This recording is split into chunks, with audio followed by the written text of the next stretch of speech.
Okay, it is 7:30 right on the dot here. Let's get started. I apologize right here at the top. My camera isn't working. I'm the only one whose camera isn't working. Yay. So you've just got this weird voice for a minute. I'm gonna go through a couple of slides here really quickly while people roll in, and I see lots of names I know already. Hi, John. I see Carlos and Jennifer, lots of names that I've seen before and some new ones. Okay, so I'm Katie at Seattle City Light in the Lighting Design Lab. And today we are bringing you a presentation provided by our sister division at Seattle City Light and their implementer energy solutions. So we're going to talk about heat pump water heaters, installation capabilities, and business growth opportunities that we have for you. And get my slide going, maybe. Well, that would be a fun, there we go. Oh, goodness. Okay. If you haven't had a webinar through us before, you are all on mute the whole time, but there is a chance to ask questions. You just have to type them. Find the little text bubble looking thing with the question mark. It'll bring up a panel for you to type question. It'll go to all of us here in the back end, and we'll get them answered live, or we'll just type an answer real quick back to you if it's super easy. Submit questions at any time. This is being recorded, so if you have to step away or afterwards, if you found this so valuable, you want to share it with your colleagues, I'll have this up on our website, lightingdesignlab.com. Within about a week of this ending. And at the end, when we close it out, in your browser window, a super short survey will come up. You can tell us how we did, what you liked, what you thought we could improve, and I think the most valuable part, ideas you have for future trainings. And speaking of future trainings, we have next week on Thursday our first totally in-person training that we've had since right before the pandemic. We've done some hybrid things. This one's just going to be in person. It's a nice half-day session. Dwayne from Seattle Department of Construction and Inspections is going to come and talk about only multifamily energy code, and we're going to have some vendors with their solutions, VRFs from EFOCA, Gradient Medea. It's going to be a nice little session next week. And with that, let me see here. Julia, are you ready to share your presentation? We will get this going, starting with Julia from Energy Solutions, the implementer for the midstream program for Seattle City Light. Oh, Lindsay, are you going to do it? Yes, I am. Oh, okay. Sorry. It's going to be Lindsay. All right. Thank you, everybody. We'll all be in the background waiting for your questions. All right. Well, thank you for that. We're really happy to see everyone here and so excited to bring you this heat pump water heater presentation. Our goal is that you leave today with new knowledge, tools, and resources to help you grow your heat pump water heater business. I am Lindsay Ogier, Senior Trade Ally Manager with Energy Solutions. My company implements the PNW Midstream HVAC and Water Heating Program that is provided by Seattle City Light. You might also hear this program referred to as the HVAC Plus program. I've been in the energy efficiency industry for over 10 years, and in my role, I support participants in getting the most out of our programs by helping create awareness, providing guidance, and making sure you experience is as smooth as possible. I also work closely with the program managers from Energy Solutions, Julia Van Dyne and Megan Kramer, to align the needs of our utility partners with the needs of the market, ensuring both are met effectively. Before we dive in, I want to take a quick moment to thank everyone who contributed their time and expertise to make today's training possible. We have got a great agenda lined up for you today. I'll kick things off by covering the PNW Midstream Heat Pump Water Heater Rebate offerings. including the qualifications and a new limited time offer. Then we'll hear from Nate Jurtis from the EPA, who will give us an overview of Energy Star. After that, Greg Holliday with Bradford White will walk us through a quick history of heat pump water heaters during a heat pump water heater 101 session. We'll move into our manufacturer round robin, where 5 manufacturers will each have 15 minutes to share about their heat pump water heater lines. Then I will share about the exciting City Light and Hot Water Solutions marketing campaigns that are launching soon. And lastly, we will hear from Lene Badino from City Light, who will highlight additional rebate opportunities and upcoming events. Next slide. Today, we'll hear from the following manufacturers: A.O. Smith, Bradford White, Rheem, Navien, and LG. And this is just the beginning. We're excited to announce that we'll be hosting another heat pump water heater training soon, featuring even more manufacturers, including GE Appliances, American Standard, Bosch, Ecological, and Eco2 Systems. So lots of more opportunities to learn and connect coming your way. Now let's move into an overview of the P&W Midstream program and what makes it such a valuable opportunity for your business. All right, let's start by taking a closer look at the P&W Midstream program itself. We'll go over who qualifies, why these rebates exist, and how they're helping to support both market growth and energy reliability. The P&W Midstream HVAC and water heating program is offered through City Light. To qualify, the installation site must have an electric meter served by City Light. The map on this slide shows the eligible service territories. A simple way to confirm eligibility is to ask your customers which utility services this address. You can also use our zip code lookup tool on the program website to double check. So why do utilities offer rebates in the first place? One of the main goals is to reduce the power load on the grid, so utilities can continue to provide reliable and affordable energy, especially as more homes and buildings are added over time. And it might sound counterintuitive since utilities sell energy, but the most cost-effective way to ensure reliable energy is through efficiency, not expansion. It's actually far less expensive to help customers use less energy than to build new power plants or transmission lines. These efficiency programs are a win-win. They keep the grid stable, save customers money, and support client goals across the region. Next slide. While today's focus is on heat pump water heaters, I want to quickly remind everyone that this program also offers rebates for HVAC equipment. You can find everything you need by visiting our program website. You can scan this QR code on the slide or go to energy-solution.com/PNW-HVAC-WH. There you'll find a list of our participating distributors, some marketing materials and rebate tables, qualified product lists, and our zip code lookup tool. Some eligibility basics. This program allows 1 heat pump water heater per residential address, including apartment units. There is no limit for commercial or small commercial customers. To qualify, customers must have an active City Light Electric account with the equipment, and the equipment must meet the efficiency criteria. Participation in this program must occur through a participating distributor. Distributors are responsible for submitting claims and ensuring the qualifying sales are processed correctly. Now let's look at the 2025 midstream rebate table for heat pump water heaters. Rebates are listed by building type and project type. The $750 incentives are given per unit. There is also a spiff for installers of $100. And just to note, sales must have an invoice date between January 1 and December 31, 2025 to qualify. To verify eligibility of a heat pump water heater, you can visit the qualified product list on our program website.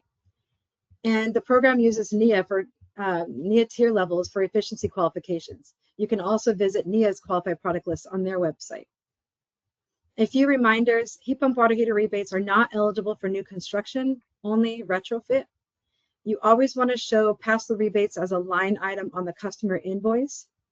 The contractor spiffs are also passed through by distributors as a line item on the distributor to contractor invoice. And finally, equipment larger than 120 gallons or under 6 kW input can sometimes qualify for commercial projects. Check with us if you're unsure. Next slide. Now for something really exciting, we are launching a limited time offer for small businesses.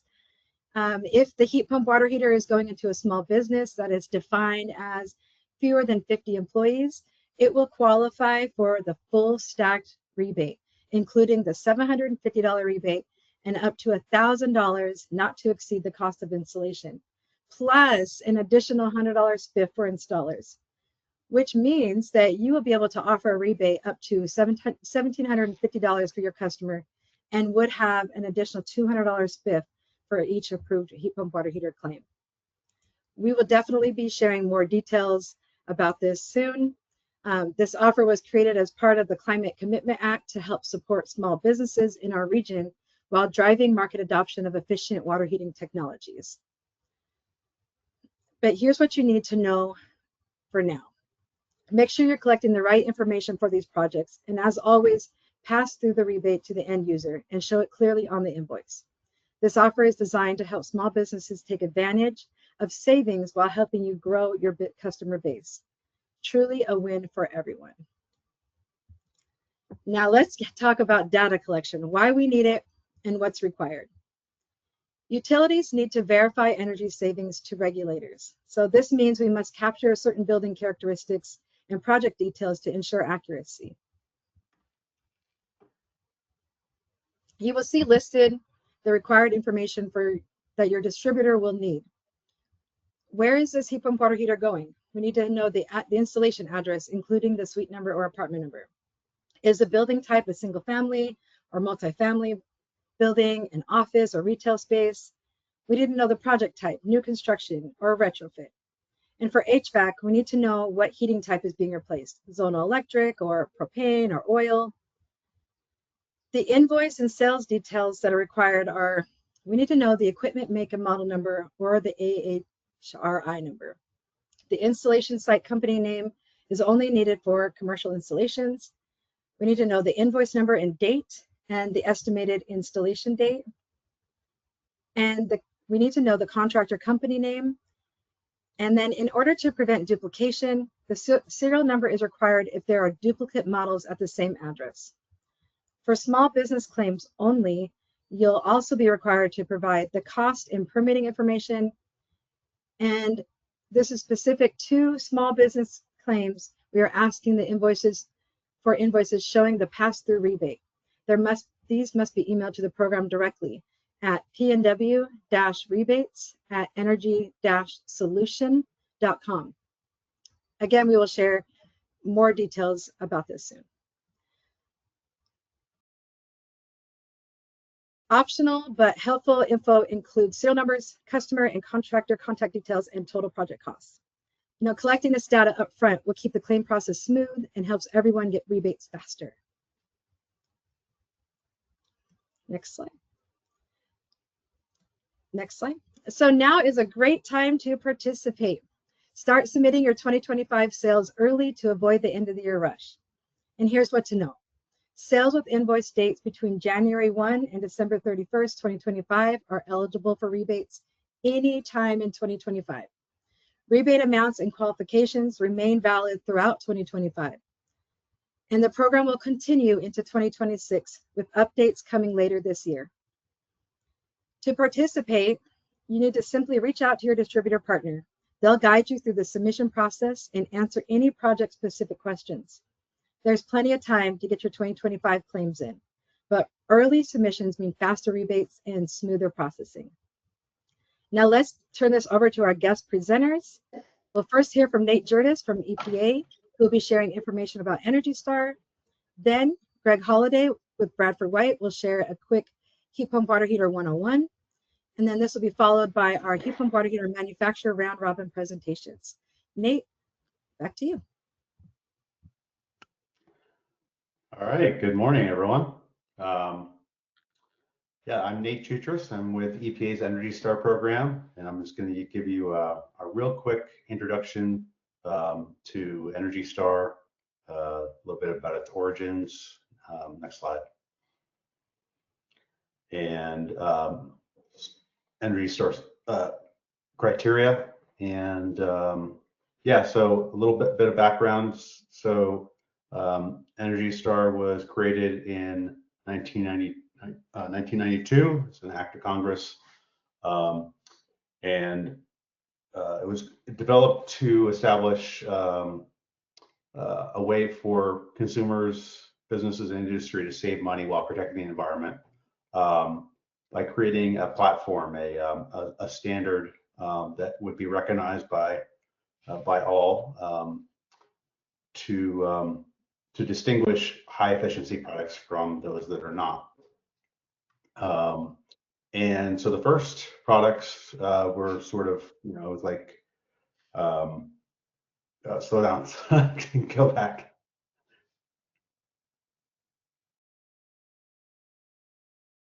The first products were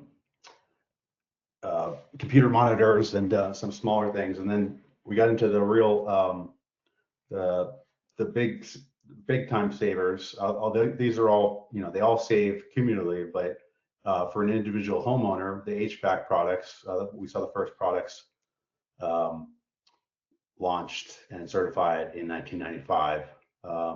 The second biggest energy use in the home, water heating, we didn't see those products. We didn't set a standard until 2008, 2009, and we saw Energy Star certified gas and electric water heaters. And today, the heat pump water heaters alone present the single largest savings opportunity of the more than 75 products. So for average homeowner, it depends on what you're switching it from, if you're electric or gas, but average homeowner can save anywhere from $400 to $600 a year. Next slide.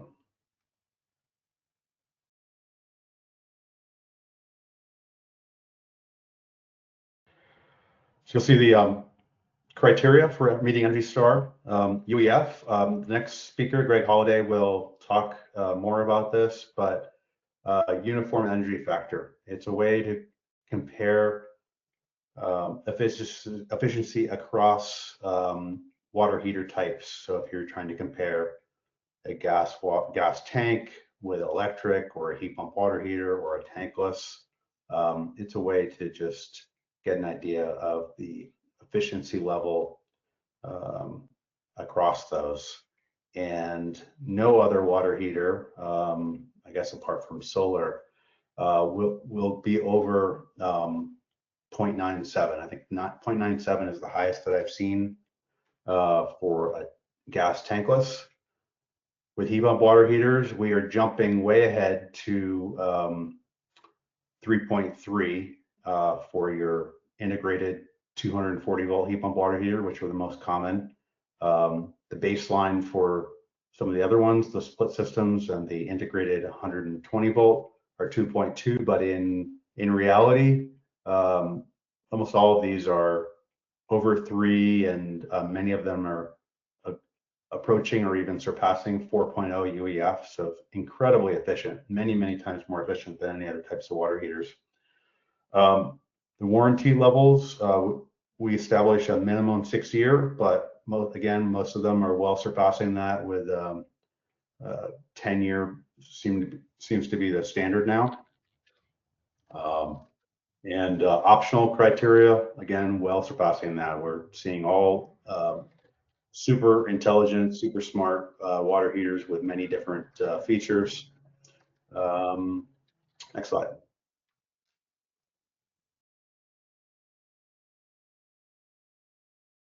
Quickly, this is going away at the end of the year, but there's a 30% federal tax credit that can be used up to $2,000, and also a incentive 30% federal tax credit for panel upgrades that are associated with the installation of a heat pump or heat pump water heater. Again, those are for installations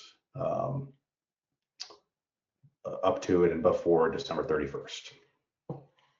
Next slide.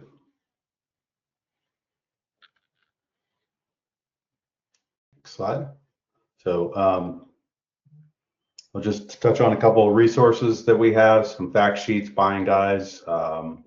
There's a link there down the bottom. It's a great way to familiarize yourself, or if you have customers or other plumbers who are not on the line, give a basic overview of the technology, what's different about it.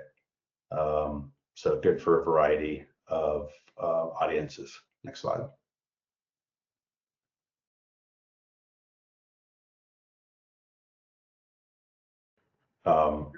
Yeah, this is more for the utility audience, but it could be if you're looking to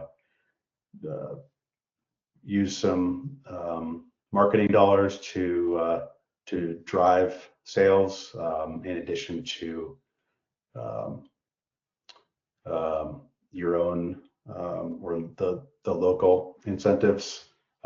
We have resources for that, and also a great piece that we did with the Build Show with Matt Reisinger, who's a builder and an influencer, and he's a big fan of heat pump water heaters.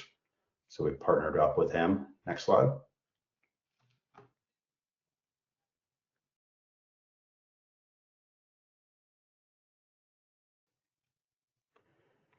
We've also got a heat pump water heater installer finder. We get our we usually get those from NIA, but we could also get them from manufacturers, including three of them that are on the line now. So if you want to follow up with the manufacturers for additional training, they will then feed your name if you're interested to our installer finder.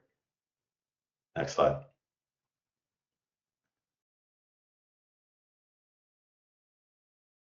And last of all, this is brought to you in coordination with manufacturers. This is a sort of an informal, unchartered group, but it's we've done a lot of great work across the country. It's the Energy Star Heat Pump Water Heater Manufacturer Action Council. We just call it ESMAC. And I am going to hand things off to one of our founding members, Greg Holliday from Bradford White, and he is going to talk to you not as a Bradford White representative, but as sort of a representative of the industry to talk about, give you an overview of the technology. Thank you. Thank you very much, Nate. I'm Greg Holliday with Bradford White, and as Nate said, I'm going to do a market overview that kind of takes you through the history of heat pump water heaters as they began in 2009 and where we are today with all of these manufacturers on this call. Next slide. So the whole point of this is to teach you how to tell the story. Back up one, please. Teach you how to tell the story of a water heater, because this is not something that people are used to seeing. So this is going to be your introduction. We're going to help you to be able to tell the story to a homeowner of how does a heat pump water heater work? Why would I even want something like this in my house? And how does it pay for itself? Because that's a theme you're going to hear through each manufacturer's presentation, is only heat pump water heaters are capable of doing that. So we're going to talk about that. You're going to see what each manufacturer has to offer. We're going to review proper sizing, because that is critical to success. And then we're going to talk about the proper use of recirculation pumps, mixing valves, and expansion tanks. And at the very end, you'll have Q&A time to talk to any and every manufacturer on here. Next slide, please. So what this is not is it's not a substitute for manufacturer-specific installation training. Yeah, you still need to learn how to put these in. This is going to be something that is very important, because heat pump water heaters are different than any other water heater you've ever installed, because they need air around them and space around them for breathing and serviceability. And being able to do that correctly means every manufacturer's product is a little bit different. So you need to pick the manufacturer, or one or two or three that you like, learn their specific product by going through their in-depth installation training in order to be certified and get listed on the Energy Star website. No two manufacturers are identical. Don't just assume because you know how to put one in that that same installation applies to all, because that's not true. This is not going to be plumbing qualification training for you as well. We're not plumbers, but we play plumbers on the weekend and during the day when we do teaching and training, but we will not give you advice. Your state certifies you for that. We're not going to teach you about how to be electricians, other than if you touch a hot wire and a neutral wire, you will feel something at that point. And this is not going to get you out of your full day's worth of work, because you're still going to have to go out and do that. Next slide.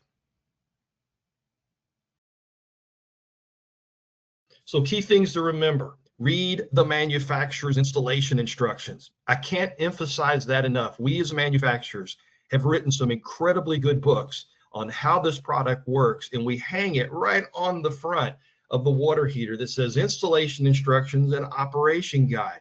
If you read that, you will know more about a heat pump water heater than you'll ever need to know. And I don't know, some of you are shaking your head and saying, I already know about water heaters. You don't know about heat pump water heaters. They are different because it's a heat pump and a standard electric water heater, and the interactions they have are different. Sizing is critical because gas and electric water heaters size differently. There's two sizing charts, one for gas, one for electric. Gas water heaters can recover much faster because they've got a 40,000 BTU blowtorch sitting underneath of it. Heat pump water heaters, electric water heaters, take longer to recover because they're limited by a 30 amp breaker in the panel box. So making sure you follow the manufacturer's sizing is going to be critical. Condensate removal is also going to be a part of this. Non-acidic water, that means that this can be tied to the HVAC condensate, drained in a floor drain, a wall drain, out on the ground. These are all things that you'll learn as you go through. And that the energy guides, you're going to see these as we go through the presentation. The energy guides are going to be based on the national average provided by the Department of Energy of 14 cents a kilowatt hour. You guys live in a market where it's generally a little bit less than that, so you're going to benefit from that. Next. So how many heat pumps do you have in your house? This is your opening introduction when you're talking to somebody about a heat pump water heater, because they don't think of heat pumps being so many different things. The main one being your HVAC, but the one that people use the most, their refrigerator. This product is designed based on the design of a refrigerator that says my job as a refrigerator isn't to make food cold, it's to make it less warm by extracting heat from the inside, relocating it outside under the refrigerator where there's a condenser coil and a fan that blows that warm air into your kitchen. So yes, refrigerators actually warm your kitchen up a little bit. The more heat it takes out of the inside, the colder it gets inside the refrigerator. So the principles of refrigeration are going to be the same for this. People have refrigerators in their garage that are sometimes 20, 30 years old, never been serviced when you ask them that question. That is the reliability of a heat pump water heater. So make sure you equate that to the homeowner when you're talking to them. Next, please.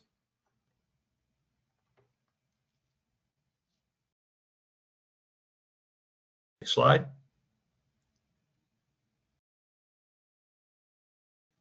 How does this actually work? Well, it works in a way that's very simple. These products, the only thing different about the electric water heater side of this is they have electronic thermistors pressed against the tank. They can detect 1 degree temperature changes. So when somebody gets up in the morning to take a shower, in order to get hot water out of the tank, you push cold water in. The sensors detect that, and the first line of defense is the heat pump itself. When the heat pump comes on, it starts pulling warm air, warm being anything above 35 degrees in the temperature air around it, through the top, goes through the evaporator, attaches that heat to the Freon, which then gets compressed to become a gas. And as it's warmed up, the condenser coil wrapped around the outside of the tank, never touching the water, releases the heat under about 2 inches of insulation very effectively, using only somewhere between 4 and 5 or 600 watts of power. Whereas standard electric water heaters use heating elements that are 4,500 watts of power. That is the difference in the operation. But remember, these heating elements are still there as a backup. In the hybrid mode, where it's Energy Star certified and tested, and what you're seeing by the DOE on that energy guide, is in the hybrid mode where the heat pump is the first line of defense, and then it adds the heating elements if needed. So a heat pump water heater makes two promises in life. One, it's going to provide exactly the same volume of hot water if it's a 240 volt model. And two, it's going to do so at about a 70% energy savings. That is the selling story for the homeowner. You give up nothing taking out an electric water heater, and you put this one in, you get the same performance, but you get to save, $300, $400, $500 a year on the cost of operation. Next slide, please. Mixing valves, properly charged expansion tanks, and also recirculation pumps and systems. Obviously, these things are used in most markets. In some markets, they're even required. If you're going to use a mixing valve, you want to make sure it's a good, solid mixing valve. Then that allows you to elevate the tank temperature to as much as 140 degrees and still send it as a non-scalding temperature to the showers. Some manufacturers even have electronic mixing valves that are part of the water heater, so watch for that as we go through. When it comes to a recirc system, recirc systems can be very fickle when it comes to dealing with heat pump water heaters, because heat pump water heaters' first line of defense is the heat pump itself, which is a compressor and a fan that comes on.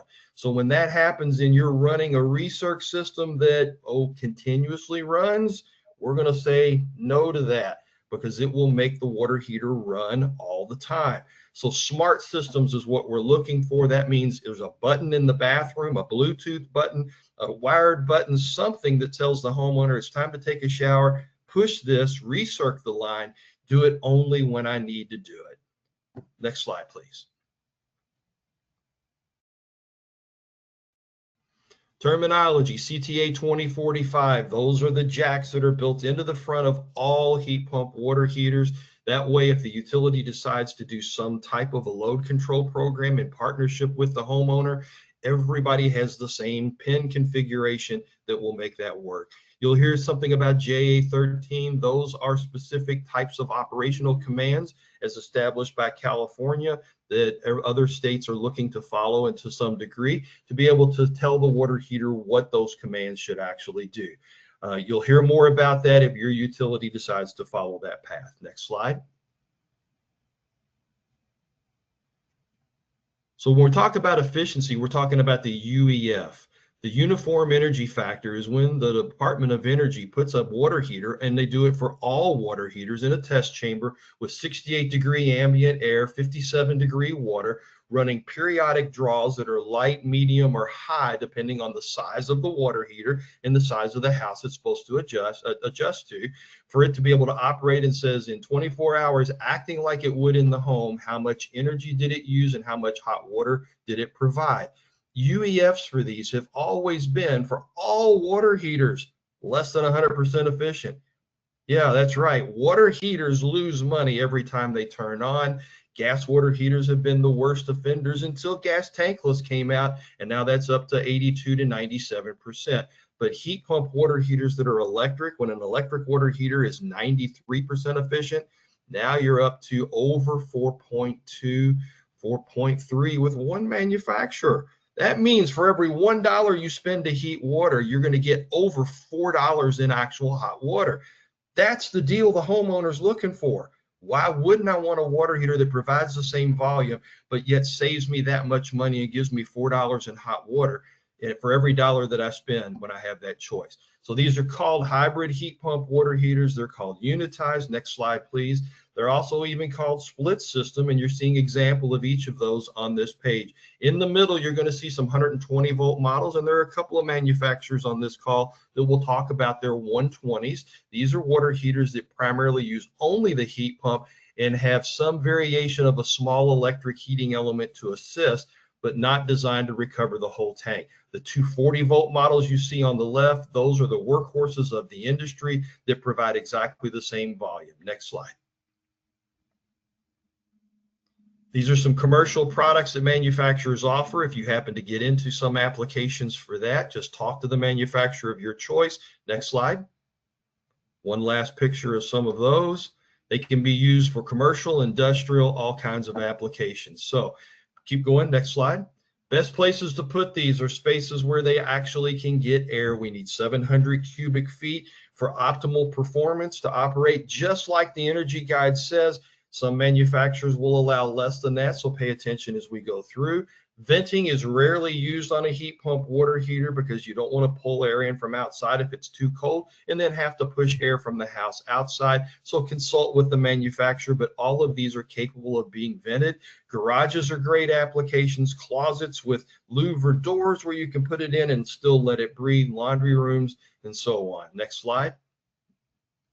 Properly sizing the tank. Let's go ahead and go to the next slide. This is going to be really important that you follow the manufacturer's instructions for that. And each manufacturer has a method of doing it. In this particular case, you're seeing where you're going to, next slide, pop in the number of bedrooms, the number of bathrooms, and the water heater is going, I'm sorry, the tool is actually going to size it to not the number of people that are in the house, but the number of people that could be in the house based on the size of the home. And in this example, you're going to see 2 or 3 things that will pop up and actually tell you what the percentage is that it will cover. You don't want something to just cover 100% because life is never 100% the same way. Sometimes you have guests come for Christmas or Thanksgiving, or me in Kentucky, deer hunters that come to stay on my farm. I want to see something that's in that 120 range or a little higher, because nobody ever complains about having too much hot water, but they will complain if they start regularly taking cold showers because you undersize the tank. Next size, please. So here's the money shot. This is what you want to take a picture of. Above the line, below the line. Anything above the line pays for itself, and that's only heat pump water heaters. No other water heater can do that. Below the line means you're losing money. This is your incentive to want to make this happen. Next slide. And the proof of that is on the energy guide. $494 a year is what a homeowner sees on an electric water heater today. When they can take that out and you can put in a water heater that says 117 or 165 or 174, they can do the math. They can see what the savings is because the energy guide is facing them right there. Next slide. So our goal today simply is for you to get you heat pumped up. We want you out there teaching and selling with excitement about this. So now you've got the opportunity to hear from all of the manufacturers on this call, and we're going to begin with Roche with A.O. Smith. Roche, take it away.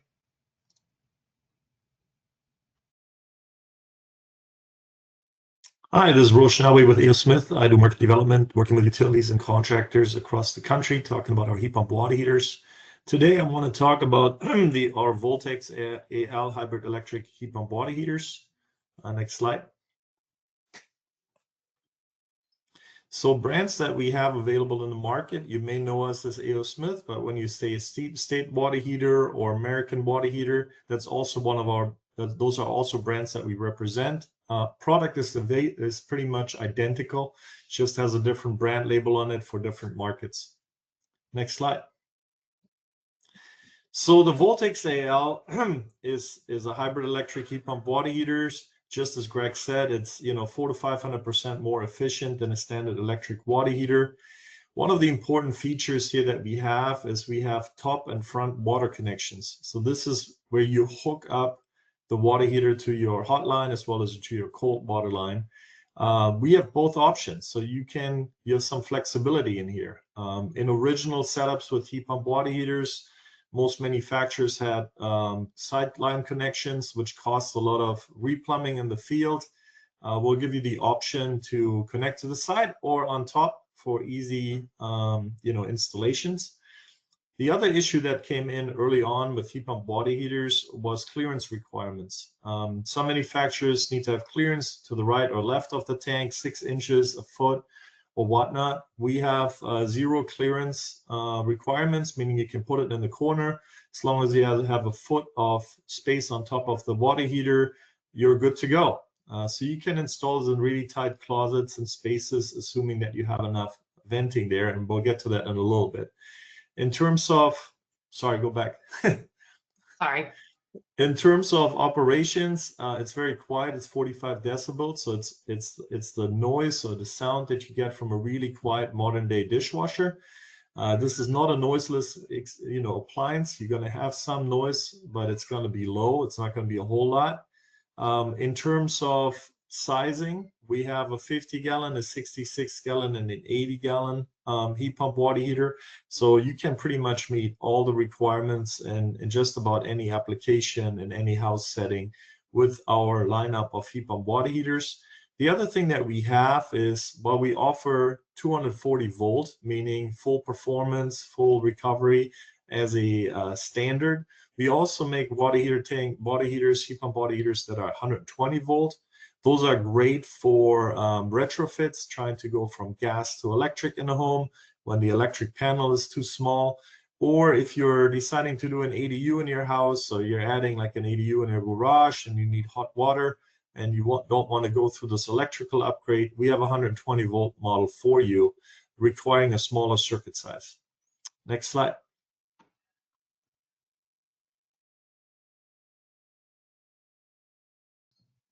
All right, so in terms of space and in terms of air, what the heat pump water heater does is it's consuming warm air or conditioned air, right? Like that you have around the space, the water heater. For us, you need 450 cubic feet. That's like the recommendation, 450 cubic feet or more. And if you have that type of space, you do not need any venting around the water heater. So it's good to go. If you have a smaller space, right, we're asking for you to put in a louvered door so that enough air can enter and exhaust from the space. And finally, if you're in a really tight space and you cannot put a louvered door in, we have ducting options. It comes standard with the unit.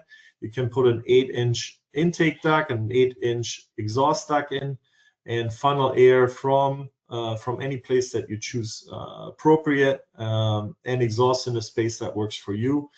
Just to be clear, ducting is a really rare occurrence. We see that maybe in 5% or less of all installations. So most of the time you will not run across that as an issue or concern. Next slide. This is our reduced clearance sign, so you can see, pretty much from the eagle point of view, 0 clearance requirement from the right, left, or the back. We ask you to keep a little space on the front just in case you need to access the front panels. Shouldn't really happen, but if you need it, you want to have 6 inches in front. Next slide. So this is our max model. So this is a special heat pump water heater. What makes this special? So this heat pump water heater, it will heat the water above your set point temperature. So let's assume you're setting the water heater to 120 degrees Fahrenheit for delivery of hot water to all the faucets. And you can have this tank overheat the water in the tank, and then it has a smart valve on top that mixes cold and hot water. It will make sure that you deliver it at 120 degrees Fahrenheit to each of the faucets or the shower, but you have more thermal storage on it, so the tank lasts longer. In this case, you can set the tank up so it has 40%, it stores 40% more hot water for your use.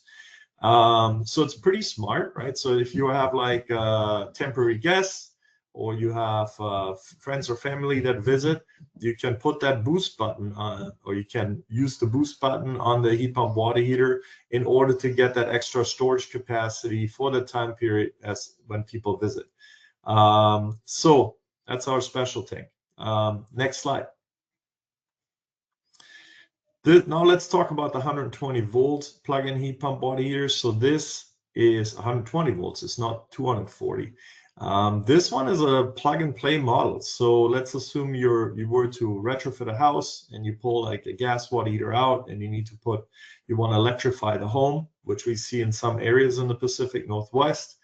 This water heater is perfect for a gas to electric or an electric to gas. Well, from a gas to electric conversion.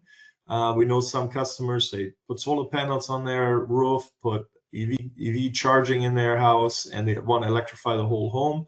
This one, you can put a failing gas water heater out, take it out, put a 120 volt heat pump in, and just plug it into a circuit nearby. If you needed to do anything electrical work, you can do that later if you wanted to. All you need is an outlet close by. So if you wanted to run an extension cord, that's totally fine. This works like a plug-in appliance. Smaller things here to consider. You're taking a slight efficiency hit on this one just because we have some smaller backup elements in here that are 900 watts. It's a slower recovery, but it also superheats the water. It overheats the water so that you have more thermal capacity in the tank. Next slide.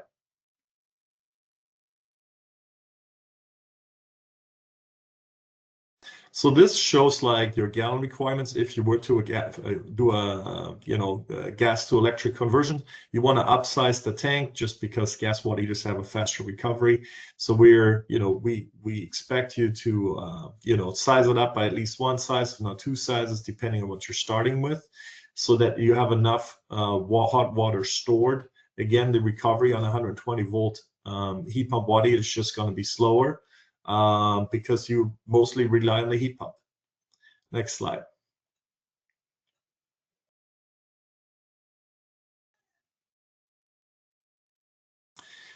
So coming to our app, we have an app called Icon Smart Connectivity.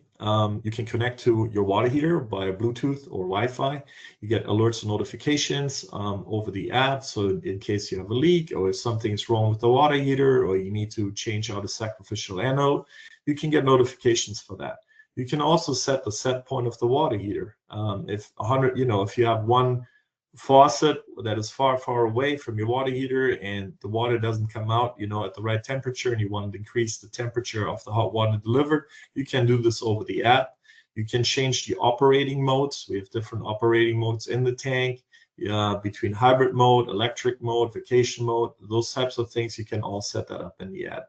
You can also choose a time of use program. If your utility offers a time of use plan where electricity costs are higher during certain periods of time during the day or lower during certain periods of time of the day, you can set this water heater to operate as efficiently as possible, taking those time of use rates into account. Next slide. Here you just see essentially the display of what that app would look like on a cell phone. So pretty easy to use, in terms of setup. You see the hybrid mode, the electric mode, the vacation mode, right? Depending on what you need to do. Most of the time, we recommend that you stay in hybrid mode. If you have guests coming over, you can put it in electric mode for that period of time as guests are in your home. Next slide.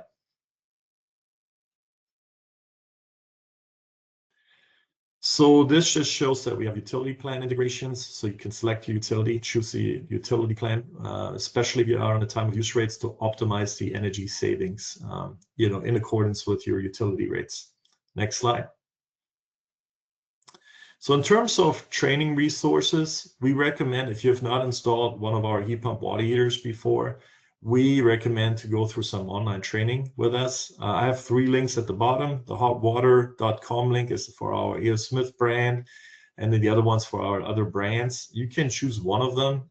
That's good enough. Go through the training at your own pace.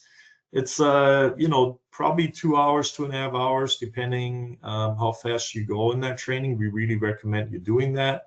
It will teach you all the ins and outs and will avoid issues in the field that you may see if you don't read the manual or you don't go through the training. So the other thing is you take a test at the end, get certified, and that gets you listed as certified heat pump water heater installer on our website. So we really recommend you doing that, just for your own benefit as well as the customer benefits, avoiding issues. Next slide. And here's my contact information. I'm located out of Portland, Oregon, so just like 3-4 hours south on I-5. I'm available for any questions, any concerns you have, or if you need to connect with a distributor, I'm here to help you. Thank you. I appreciate it. Thank you, Roche. I'm back. All right. I ended by telling you the story of heat pump water heaters and how they began. And the reason I can do that is because I was there in the very beginning. Julie, when I put my thumb up, that's when I want you to go ahead and switch the slide, because we've got some things to go through here. So go right ahead and flip the slide for me. My history is this. I started off in this industry with GE, 32 years working for GE Appliances. And one of the most exciting things I got to do was to introduce the first heat pump water heater that was Energy Star rated to the US market back in 2009. We started building the product. Energy Star saw what we were doing and loved the fact that they could now start rating for the very first time. Now, how did I get to Bradford White? Well, in 2015, when the NACA changes took place, all of a sudden every manufacturer of water heaters needed to have something at least that was 80 gallons. So we partnered with Bradford White to be able to do that, to private label the product for them. And then what happened the next year was unforeseen to me. GE Appliances, my beloved company, got bought by the Chinese government, Haier. Yeah, that was a real wake-up call one morning. We knew that the company had always thought about selling us off, just didn't think it was going to happen like that. So during that time, our CEO said, I don't think we're going to stay in the heat pump water heater business, Greg. And during that time, Bradford White said, you know what, Greg, come work for us. So I was hired by Bradford White, and just 6 weeks later, Bradford White bought the GE plant in Louisville, Kentucky, where I live, and picked it up and moved it to Middleville, Michigan, to continue manufacturing. I want you to hear this, the only American-made heat pump water heater. Yeah, we build these in Middleville, Michigan. You see that American flag, it's on the box.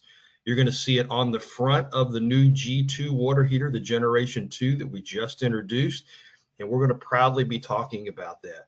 So I'm now 8.5 years with Bradford White, and now we're getting ready for the next big change in the industry, which is what, 2029, when electric water heaters that are residential go away and heat pump water heaters replace all of those. So here we are moving through.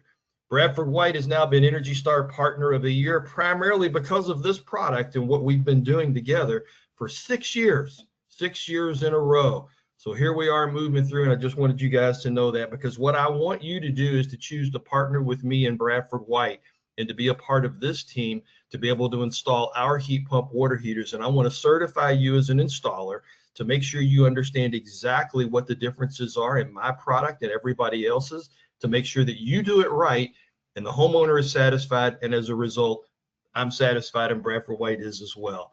So here we are introducing the new G2 unit at AHR earlier this year. That's me standing in the booth before anybody could come in, because the show was absolutely flooded with people wanting to see what we did next. So here we are with a top connection water heater that's always been a top connection, because side connections just don't make any sense when you have to replumb. So we've kept everything right there, but we did make some fundamental changes to the venting. Instead of pushing air out the back, as some manufacturers do, and we did that, we decided to put it all on the top. Draw the air in with a filter in that pipe and push it out, which gives you so much more flexibility and that zero clearance that you need on the sides and on the back. Now, zero clearance means you can put it in tighter places than you normally could before.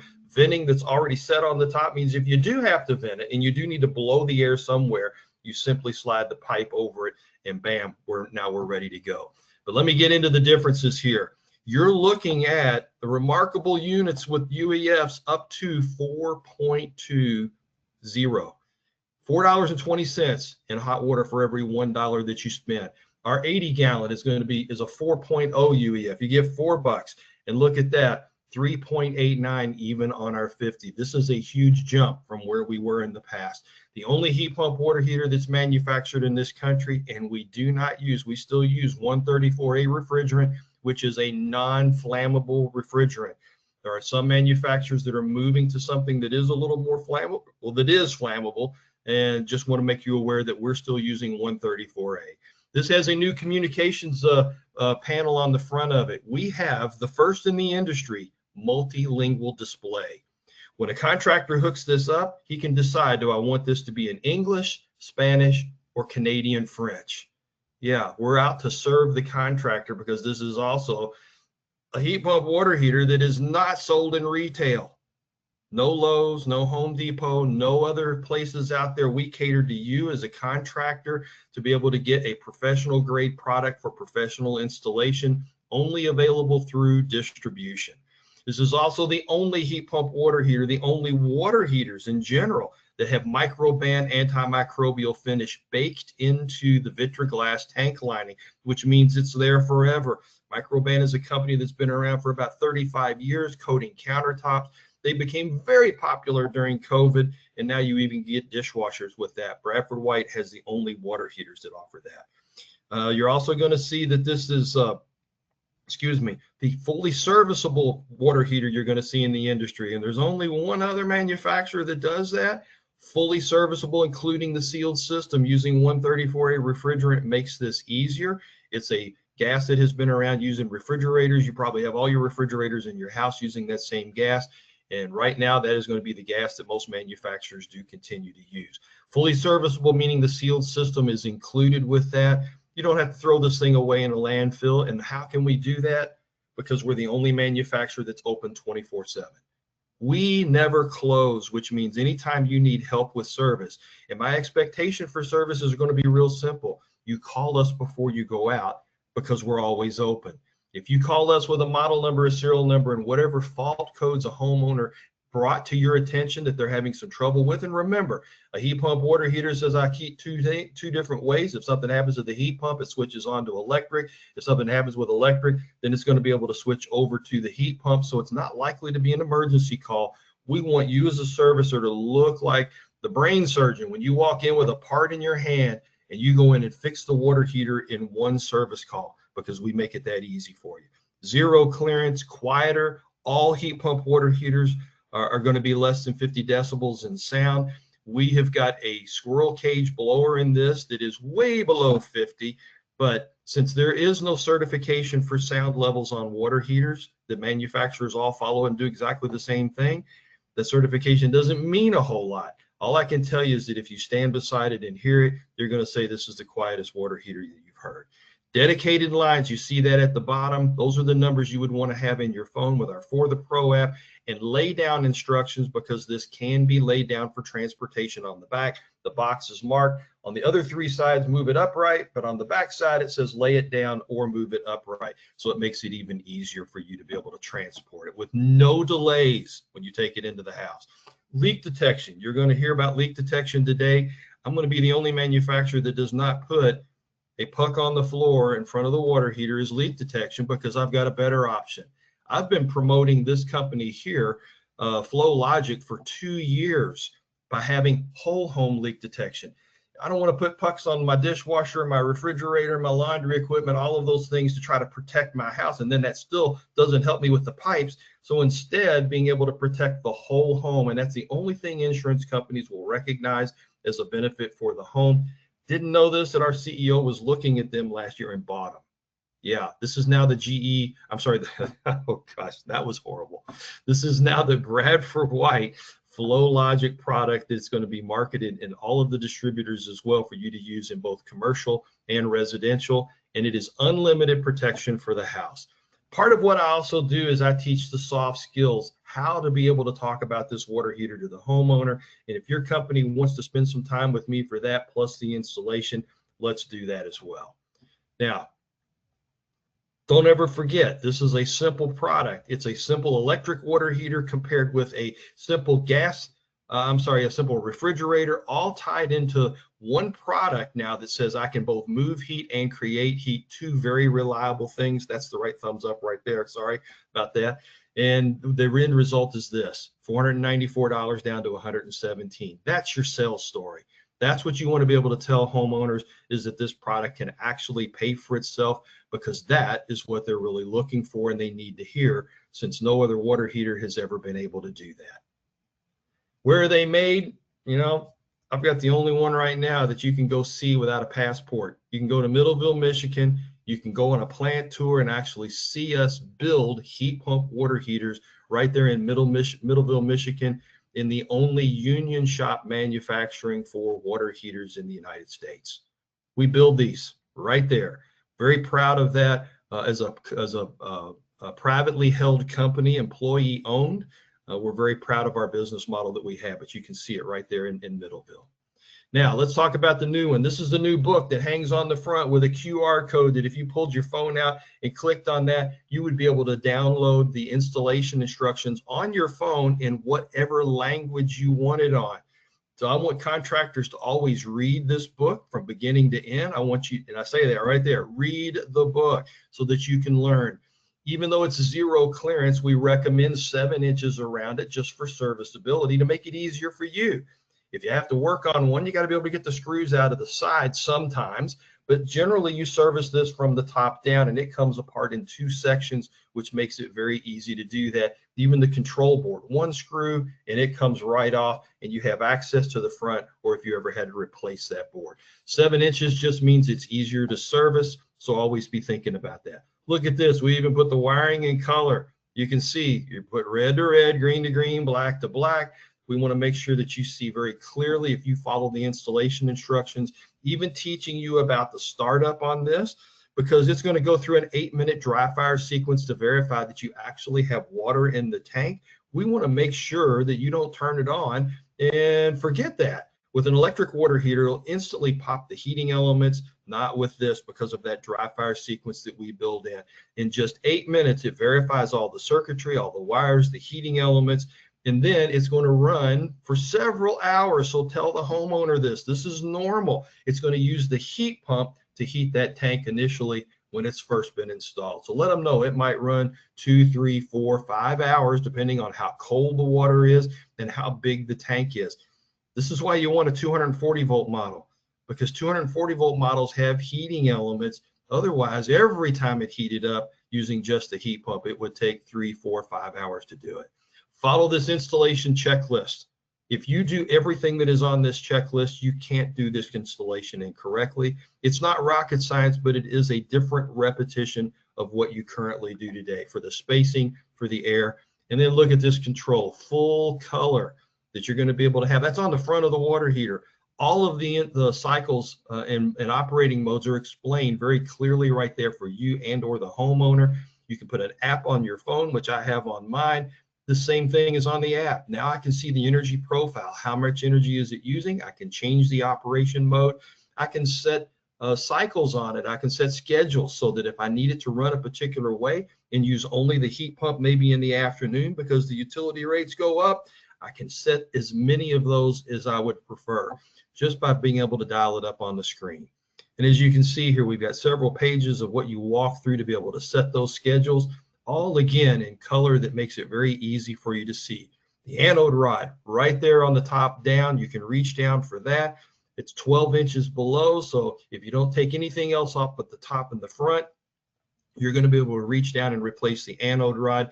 And if it's in a tight space when you put the new one in, we now have new knuckled anode rods, hot dog anode rods, nunchuck, and whatever you want to call them, anode rods that don't require having a ton of space above the water heater in order to make that work. Now, frequently asked questions. If you just read these, and there's a couple of pages of these, you're going to answer every question a homeowner is going to ask you about why they hear a sound when it runs, because the fan is on and the compressor is on. How long is it going to take? All the operating modes, if you do nothing but just read that part of the book and read those questions. Now, you're also going to see the fault codes. We list these very clearly, and you have the ability to do this even from your phone to be able to get into the diagnostics on the water heater. If you call us anytime 24/7 because you don't know how to service these, and I'm going to tell you that even when you start putting mine in, you may be 7, 8, 9, 10 months before you ever have to run the first service call on any of these. These are all tested at the factory right before they go into a box. Computer system is plugged in and verifies that everything on it does and works exactly as it's supposed to do. These fault codes help us to troubleshoot with you. You may be a plumber that says, I can't do HVAC work. Well, I don't want you to have to waste a call going out if the fault code indicates that it could be something sealed system. So you call us, let us talk to you first. Let us walk you through what needs to be done, or let us help you replace it if it has to be replaced in some cases. Or if your company does HVAC, now you can send the right guy out in order to get the right person on the job every single time. Now, our service procedure, this is the thing you want to have. Our service procedure is real simple. We're open 24/7. And we cover everything we manufacture 24/7. But I do have a dedicated heat pump water heater line that puts you to the front of the list. So you don't have to wait for people calling about anything else we manufacture. That has limited time on the hours for that one. but that's okay because we never close with our technical assistance. You can call on a Saturday night, a Sunday morning, and we're going to be there. I want you to call before you go so that we can troubleshoot with you, send you the parts that you might need, and make sure that you go in and make the repair with the goal being one service call. Now, if you pull your phone out right now, that For the Pro app you see on the top right there, that's how you sign up, and you have a app on your phone to be able to see everything we have in videos if you want to watch and learn on our training academy, but most of all to be able to do the sizing. On that app, you're going to be able to just punch a button and it says right spec sizing tool. You're going to put in the number of bedrooms, bathrooms.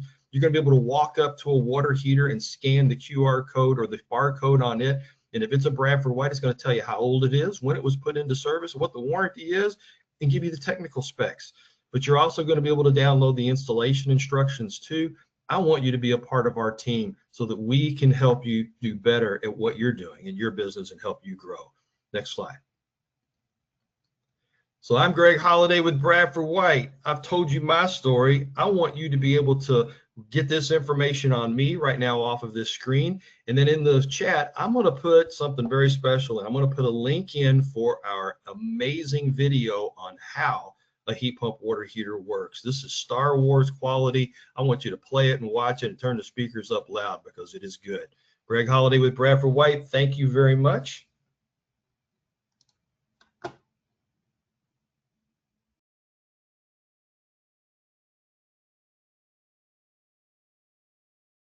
Kevin, I don't think we can hear you right now.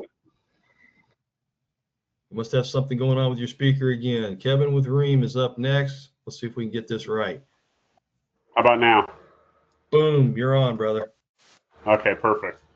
Excellent. Thanks, Greg, again for the industry updates. My name is Kevin Clark. I work with Ream Manufacturing, and if you're not familiar with Ream, Ream is a manufacturer of water heating and HVAC products. And we're celebrating our 100-year birthday this year, so hopefully we got you some birthday cake out in the field. If not, we'll certainly have a catch-up for that. When we're talking about heat pump water heaters, though, I'm sure you've probably heard a lot of these air conditioner terms, the evaporator, condenser, and compressor.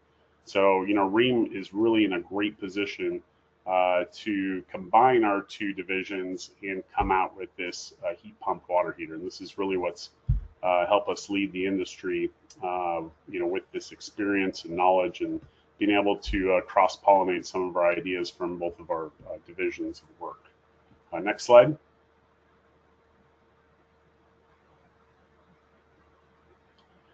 So what's going to help sell a heat pump water heater? We all know they're a little bit more expensive up front, but luckily there are some incentives and for the rest of this year, a tax credit that will help you be able to offer a heat pump water heater and probably not really come out of much out of pocket up front as you might think. And of course, as we all know, the savings story is there to help assist that payback, usually within a couple of years, even when there's not really healthy rebates. But as we know, Seattle City Light's providing up to that $850 mark. So it will, help buy down the cost of that heat pump water heater. And we know that just going from an electric to a heat pump water heater, again, you're going to have that $400 or $500 savings per year. So, just keep that in mind. This is the Ream lineup. It's pretty extensive. This represents about 30 SKUs in the residential market. In our Ream and Rude and Richmond and now Friedrich lines. So we have lots of different brands out there. And I'm just kind of going to go left to right. On the left sides are going to be our 120 volt categories. We have a dedicated circuit model, which is a full-ton compressor. So it's going to recover that tank within an hour. It does need a dedicated 120 volt plug. What does that mean? Usually the water heater is if there's that single plug, that usually indicates a dedicated circuit all the way back to the breaker box. If you don't have that available, there are shared circuit models. Again, you can plug it into any wall outlet. Again, it's going to max out probably at about 400 to 500 watts. It's going to recover slowly, but again, you have a day's worth of hot water sitting in the tank at any given time. Probably not recommended in your climate for garage installations. These would definitely need to be brought inside the house because below 37 degrees, that is when our compressors do shut off. So we want to make sure we're putting these in the right applications. We would definitely want to recommend the 240 volt models, especially in your climate. And we have plenty of those to choose from. In your market, we would not sell the builder model because it does not have a CTA 2045 port, but the utility model does. Moving up, we have Proterra models in a 15 and a 30 amp configuration. Again, 40, 50, 65, and 80 gallons for capacities. These can add leak detection and shutoff valve. And then when you move all the way to the right, the Proterra with leak guard will have that all in the box for you. So lots to choose from, lots of options. We certainly want to arm you with the best tools possible when you're out in the field replacing water heaters. Next slide. So what's new? Last year we did a refresh on our 5th generation heat pump water heater. We made them universal connections, so they have water connections up top and on the side. So if you're still replacing those side connects, it's a easy retrofit. Or if you know, again, if you're just replacing that standard top connection, it's an easy swap out for you as well. We made these units duct ready, so no longer do we need a duct adapter. We're just going to fold out those tabs and be able to run the ducting right into the unit. And we made it a little bit quieter with a compressor wrap. We're down to 45 decibels, or you know, if you really want to break it down, it's about the noise level of a library or a premium dishwasher. Next slide. So when you're talking to homeowners about this product, you certainly want to get them excited about the available rebates that are out there. Of course, the tax credit for the end of the year. These things may go away. As you've already heard, in 2029, water heaters are going through another big change. If you've been in the industry since 2015, we saw all large capacity electric water heaters go away for heat pumps. They also got a little bit fatter in insulation to make them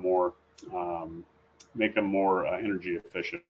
So now with this new NACA 4, anything above 35 gallons, as we heard, is going towards heat pumps. So, build a little bit of FOMO. Those rebates may or may not be there after the transition, but they can certainly start saving that $500 a year off their energy bills now, even if the tank has not failed. So again, this is a great proactive replacement. You can schedule it with your customer based on your available time frame and their available schedule as well. So next slide. Again, as I mentioned, we have top and side connects, or you can do them universally.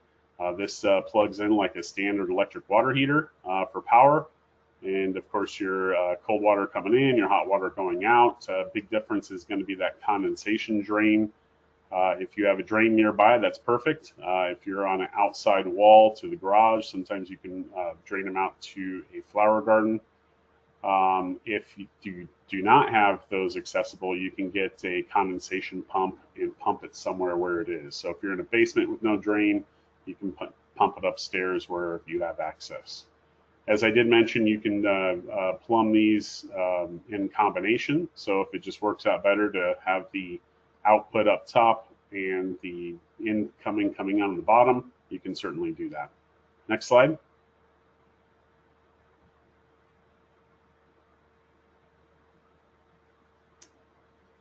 Air. So, these do require some air exchange to run efficiently. We like to have 700 cubic feet of air exchange in order to have this run as stated.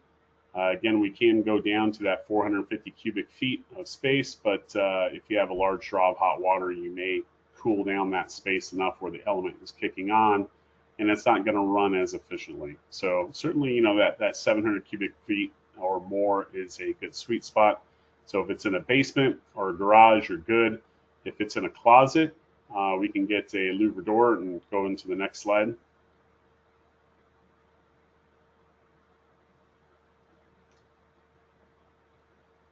Next slide, please.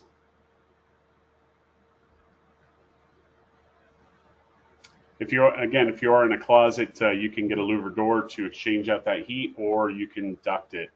And again, we are going to be a duct ready unit. The incoming air is going up top. The outgoing is off to the side. So if you are in a closet with a louver door, we would just ask you to point that exhaust fan right into the louvers to exchange out that heat. Go ahead and go next slide. As Greg had mentioned, there's lots of good information on the installation manual on ducting. They give you lots of tips and tricks. For aesthetic reasons, if you don't like that louver door, you can always just have incoming ducted, and then like a 3/4 inch gap on the bottom of the door in order to be able to push the air out. So next slide.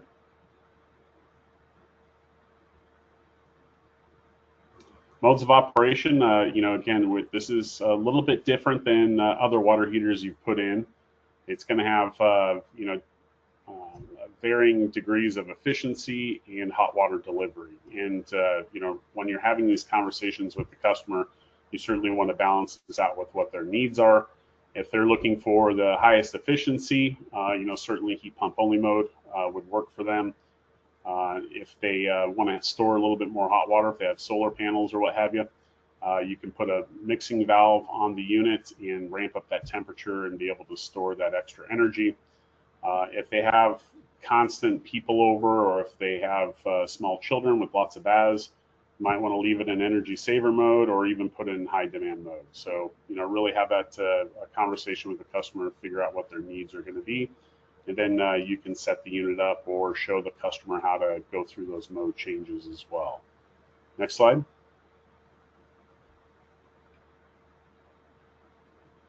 Sizing on our website, obviously we have lots of different sizing recommendations for you. Again, if you're going from an electric, it's a very easy transition. If they had enough hot water with that electric water heater, they'll have enough with the same capacity heat pump water heater.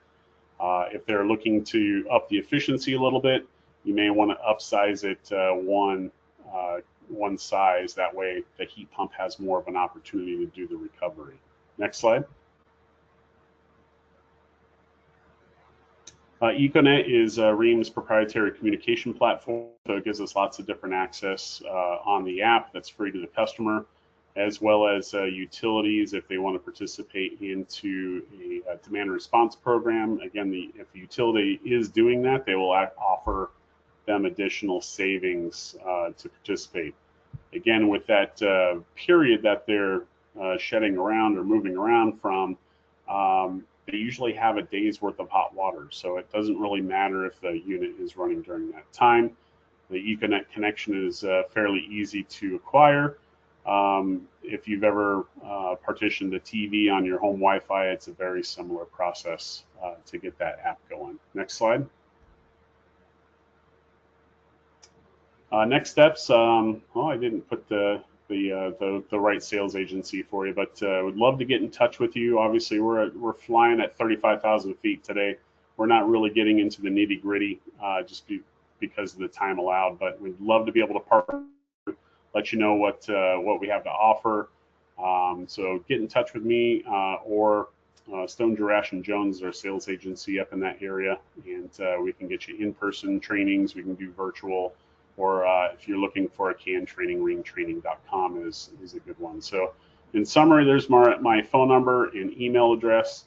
Obviously, we have lots of different options for you to talk to customers with. And, this is going to be the future of water heating. Let's get these homes future-proofed for sure. Thank you.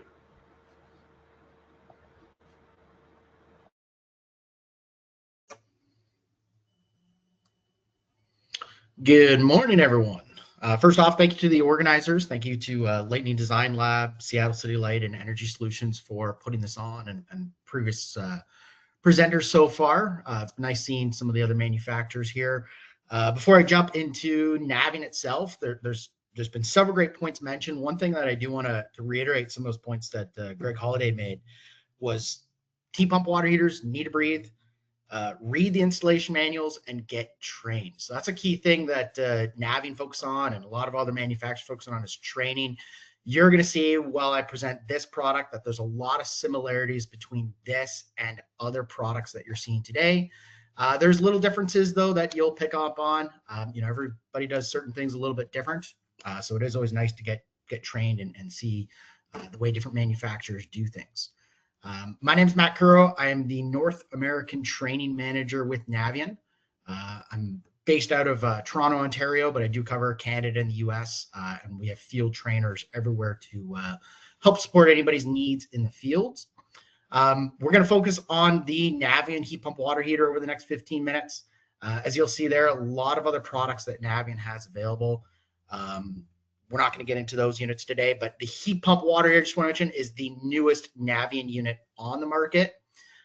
With this unit, does have some features to separate apart some of the competitors. One of the first features to point out, one of the unique features here is that is a stainless steel tank built into the system. With it being a stainless steel tank, we've designed the system so that there is no anode to replace. So we've been able to use stainless steel for upgraded durability. Stainless steel is something that Navien has used for years. We know how to use it really well, and we use that in most of our products. Now with this unit, very similar to some other units, does have top and side connection capability. So if you're doing a re-and-re, it should be quick and easy to line those connections up, whether you need them to go to the side or up, depending on what your application requires. With that, is designed to meet NEEA Tier 4 requirements. So we do hit the efficiency of 4.05 UEF with our largest unit. I'll show you some of those specs in a little bit later on. But very easy to use control panel with this unit as well. We've tried to design this unit so that if somebody's doing programming, they're doing setup to the systems, we've tried to eliminate the need from actually pulling out installation manuals from that side of the equation. There's actually a startup wizard to this unit, and it's going to walk the installer through the majority of programming that you're going to do with most applications out there, such as setting the mode that the unit's going to run, setting the temperature, as well as programming a clock into that system. So that if in the event of a potential failure down the road, such as your air filter gets dirty or maybe your condensate backs up into that system, we can actually timestamp those codes so you can see exactly when they occurred. Another nice feature built into the system is there is an air filter, just like some of the other competitors, and that makes it so that it's very simple to service, very simple to clean and do that basic maintenance. So we don't have to take apart that entire top heat pump section to clean coils or anything like that. Next slide, please. Now with that, one of the nice things is we do have the setting range capable of 95 up to 150 degrees Fahrenheit. These units do come factory set at 120 degrees. One of the very common installation practices in the field is to actually increase this temperature past 120 degrees, which is a great thing to do in a lot of applications, but be aware that when you are increasing it past 120 degrees, you should always be installing a mixing valve on that system to prevent potential from scalding happening down the road. Keep in mind that 120 degrees is pretty hot water. The average person showers around to 100 to 105 degrees Fahrenheit. So 120 is more than hot enough for showers. By setting it to a higher temperature past 120 though, you're able to store more thermal energy into that system, basically store more hot water so that we can increase the total capacity that this unit can provide for showering purposes and hot water fixtures throughout a house. Another nice feature built in this system is an anti-Legionella mode. So we do want to make sure that this system stays safe and is always delivering our customer, NSF, potable water off these systems. So with that setup, what the anti-Legionella mode will do is make it so that if enabled, you can program how often the anti-Legionella mode is going to kick in. And what that's essentially going to do is at that day that it's programmed to, it's going to overheat the water that's in that system to kill potential bacteria that might be forming if you had stagnant low temperature water in that system and there wasn't a draw for extended period of times, that sort of thing. Now, another thing that you've heard throughout the day is the quietness of heat pump water heaters. Technology has definitely changed over the years. With one of the design principles to the system, we try to design it to be one of the quietest systems on the market. So it is actually 44 decibels according to NEEA testing standards. With the setup of that, one of the ways we were able to achieve that is the compressor itself has like an insulation jacket around there to try and prevent noise being transmitted into the room that the unit's in. There's vibration support underneath that compressor as well. And on top of that, the fan that we actually use is a Sirocco style blade, so very quiet in the actual operation system. In addition to that, the intake and exhaust ducts, if you're running them outside or just pulling air in from the room, they're off the top of the unit instead of the side, and that prevents the sound of that air from kind of blowing directly at a customer if they were standing next to the units. Another great feature within this unit is we do have built-in Wi-Fi. We do say powered by NaviLink, which is an app we've been using for years on our different products. This being built into the system makes it so that right in that startup wizard, if the customer wants to activate Wi-Fi, they can choose to do so. Very simple to set up. And if that Wi-Fi is enabled on that system, that will allow remote operation, remote control, push notifications to phone. We can enter things such as time of use settings through there. And on top of that, through Wi-Fi, since we have that built in, this unit actually has over-the-air software update capability. So if we come up with new features down the road, want to do a software update, we can actually send that wirelessly to that unit. So an example of that is next month, we will be launching our own leak detection sensor. Basically, it's going to be a valve that gets installed at the top of the unit. And if it senses that there's a leak coming from this product, it'll actually close to shut that off. So if we need to do a software update to push newer stuff out there, we can for doing that. Next slide, please. Now, one of the key things I want to show you is the different operation modes on this unit. Very similar to what other manufacturers have, but it's very important on the installation that this be set up properly to meet the customer's demands and the modes that they're looking for.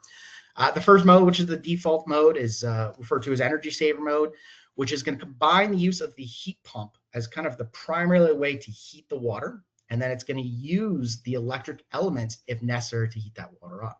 So essentially what that's going to do is we set that to 120 degrees. It's going to wait till we're at 95 degrees before actually activating and starting to recover.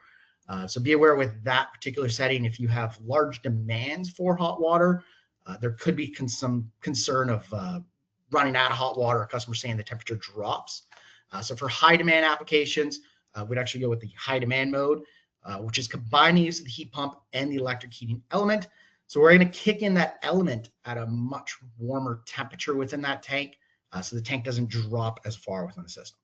With that, because we're not primarily using just the heat pump and we're using the electric element, that is what's going to bring down the efficiency on that. Next slide, please. And then on top of that, we also have a heat pump mode where we're going to use just that heat pump as long as the air temperature around that system is between 41 to 113 degrees. Outside of those temperatures, similar to other manufacturers, in order to protect the compressor and other components in there, it'll switch to electric mode. We also have electric mode, or we have a vacation mode. Next slide, please. A lot of specs. We're not going to go into all details on that. A lot of people already talked about amperage to the system. So our heat pump water heater is only a 208 or 240 volt version. It's the same unit for 208 or 240 volts. Key thing on the electric side is, do you want to have a 30 amp breaker to that system? Next slide.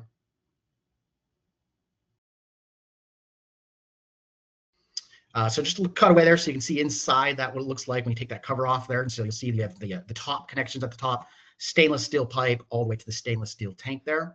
Next slide. Cut away, kind of look inside that unit so you'll see where the electric elements are there as well. The electric element, we probably look at that as kind of like a backup element to the system. What you'll also see there is kind of second point down on the right side is there's a condensate drain connection, 3/4 inch connection to that system, 3/4 inch plumbing connections to this unit as well. Keep in mind when we're installing this unit that is not acidic condensate. It's condensation like you would get coming off of a refrigerator or other household appliances. So that can just be piped directly to a drain. Next slide. And 3 different sizes to meet different applications, depending on how many people live in a house, how many bathrooms are in that house, depending on what the load is. We do have a 50, 65, and an 80-gallon tank.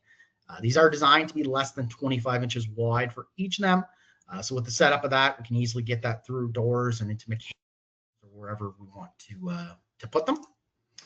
Top of that, What you'll notice on this is the top connections there, nice and easy to access, nothing in the way of getting to them. With this, there is zero clearance around the sides, but at the front, we do suggest having at least 6 inches, ideally even more than that, so you can replace those electric elements if ever needed to. The front panel on this unit is also designed to be easily pulled out of the way by just 2 screws that are underneath it and going up. So with that setup, you can access that if ever required. So my camera just disappeared for some reason. Hopefully everybody can still hear me and everything. Next slide. We can hear you. I can't see your camera. Yeah. I'm not sure what happened. I didn't even touch anything, but we'll just go to next slide. So with the unit, make sure that wherever it's being installed meets the local authority having jurisdictions. In some areas, you will have to put drain pans underneath the units. Another key thing that we're going to want with the installations is that there should be a thermal expansion tank on the inlet side to the unit. And that way, as that water in that tank expands, we want to make sure that that thermal expansion tank is going to absorb that, and it's going to alleviate stress from the actual tank, as well as other plumbing fixtures and components throughout the end user's house. Next slide. So mixing valves, I mentioned that's a very key thing to the systems. In some jurisdictions, I know some inspectors will actually want your water heater set above 120 degrees. Some inspectors in some areas will actually say set it to 130 or 140. So if you are ever exceeding 120, we do want to make sure that we are going to protect the occupants of that house from scalding. So mixing valves, to us, it doesn't matter what brand. We don't actually sell mixing valves on the system. So we just want to make sure that that's there. And again, great thing with that is the increased capacity that you can get off the systems by setting the unit to higher temperatures. So keep in mind, anywhere from 95 up to 150 degrees Fahrenheit, and that is in 1 degree increments on these systems. We can, off of our front panel, convert this to Celsius. So if you'd rather see Celsius units, or I know some people refer to that as Canadian units, you can change that in the programming. Next slide, please. So ducting, letting heat pump water heaters breathe, very important thing on these systems. The way this system needs to run in order to run efficiently for the heat pump operation system is we need to make sure that that fan within that unit can come on. It can pull air in from the room or from the exterior outdoor conditions, pull that heat into that system and transfer that heat to the water within that system through the coils. So with that setup, we do want to make sure that it is ducted with certain applications. So if we're trying to do an unvented application, we do need to make sure we have 640 cubic feet around there, so we get air movement around that system and avoid potential condensation issues on walls or doors or anything like that. If we're less than 640 feet and going all the way down to 84 cubic feet, that is permitted, but we do require that you have one pipe, whether it's the intake or the exhaust, for those conditions. If we're less than 84 cubic feet, so say you have a small closet underneath the stairs, or maybe you're doing a condo, an apartment building with a small closet that water heater is going to be located in, that's going to often require a 2-pipe installation. Next slide, please.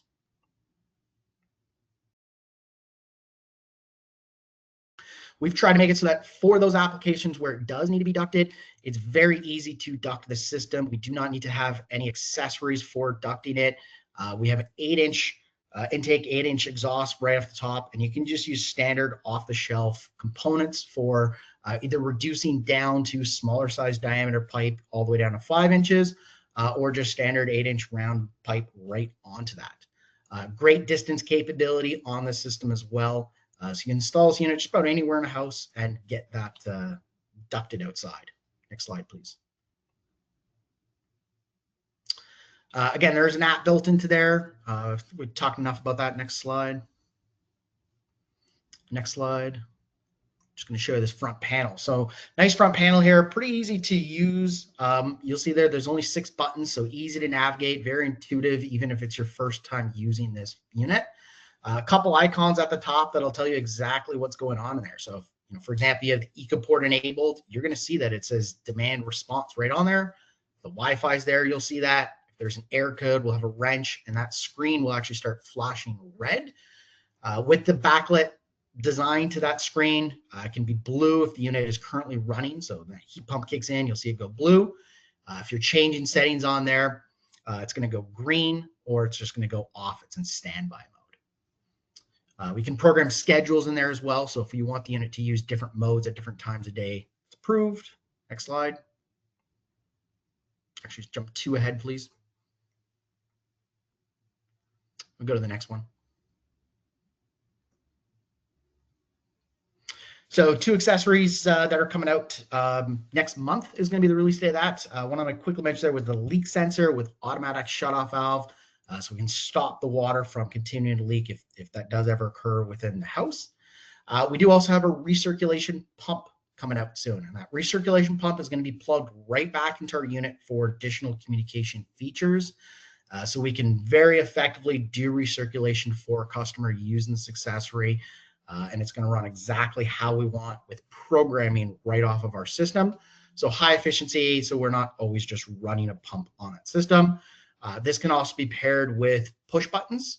So if a customer wants push buttons in their kitchen and bathroom, wherever they want, they can do so on that. I don't know why the format just changed. Next slide, please. So we do understand that the sale of heat pump water heater to some end users does come with a pretty high upfront cost. To assist our contractors with making that sale easier, as well as to assist our homeowners with the purchase, we do have a financing program available. So there's just two web address links there at the bottom. If anybody's interested in going through financing for your customers, please visit those websites. Nice thing about that is you get paid right away when you sell that job, and then the homeowner is paying the finance company instead of you. Next slide. Great warranty to back it up. So one of the big features with Navien is we do have some great support that is available 7 days a week. When we back our units up with a great warranty that's easy to get, all of our NWP units have a 10-year parts warranty, 10-year tank warranty on them. With that, when you need replacement parts, you do not always have to call tech support to get this. We actually have an app available, so you can download the Navien app right through the app. If you know what part you need, you can very often type in the serial number, select the parts, and then we can actually ship parts out to you so you receive it the next day or the day after if there is ever a concern and a failure. Available parts vary by model though, so visit that app for more details. Next slide. Labor's also through that app, so I'm going to skip that app. I know we don't want this to be a sales pitch, so next slide. So just this hours of operation. So being on the West Coast, Monday to Friday, tech support is open from 5 a.m. till 6 p.m. Saturday and Sunday, 5 to 5. Sorry, Saturday and holidays, 5 to 5. On Sundays, we've recently changed our hours to be from 5 to 1. Great support there 7 days a week to help anybody out, though, if there is ever concerns. Next slide.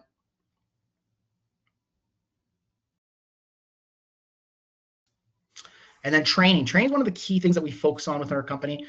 We do believe training is the key to sales for a lot of items. We want to make sure that the contractor understands our units in depth, including how to service any particular component within them, as well as they can relay that information properly to the homeowner so that they understand what to expect when they go to purchase their units. We have found throughout the years that one of the common installation issues, common problems is sometimes related to installation issues, and it's not necessarily that somebody forgot to install components. Sometimes it's a simple programming feature that's not set up properly. So we're big on focusing on training. We do have a training facility on the West Coast. We are based out of Irvine, California for our North American headquarters. We do also have a training facility in New Jersey and another one in Toronto with trainings available every week. On top of that, we do field trainings where we have our staff go directly to your companies if you're ever interested in that. Or we also work with sales reps to provide that ongoing support so we get even more feet on the street to help out with any questions or concerns somebody might have. For more information on training, please visit us at navien.com or contact training@navien.com. Next slide. I think it's the last one. Perfect. Thank you very much.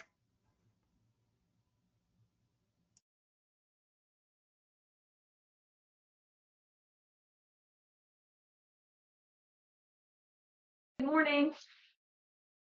I'm hoping that you can hear me. Can everyone hear me all right? Yes. Perfect. Thanks so much. All right, let's get started. And I'll try and catch us up on a little bit. I know that we're a little over on time, so I'll try and catch us up. Good morning, my name is Renee Turner. I'm the Director of Heating Sales for LG. We have the inverter heat pump water heater that I wanted to share with you. We're one of the only inverter heat pump water heaters on the market, and we've been around in the domestic market for about 3 years, and we've been available overseas for about 10 years. We have two models that I want to share with you. We have a 58-gallon and an 80-gallon. The main thing I want to point out, you'll see, on the left, we'll go back one. Thank you so much. On the left side of the slide here, you will see our water heaters. I got to tell you, it's the best looking heat pump water heater on the market. You'll see how sleek the design is, and we'll talk a little bit more about that going forward. Again, we have two models. We have the 58-gallon and the 80-gallon. Our energy factor is one of the highest out there. Our 58-gallon produces 3.93 in energy factor. And Greg pointed out earlier that for every dollar of electricity that you spend with the heat pump water heater, the LG version, you're going to get basically $4 worth of electricity. On the 58-gallon and on the 80-gallon, you get a 3.90. So we do have an excellent energy recovery factor there. And then also on the amount of hot water it delivers. The 58-gallon delivers 76 gallons in the first hour, and the 80 gallons delivers 90. You'll see that there in the spec sheet. Now, along the same lines, we're also very, very quiet at 42 dBA. It's the quietest one out there on the market today.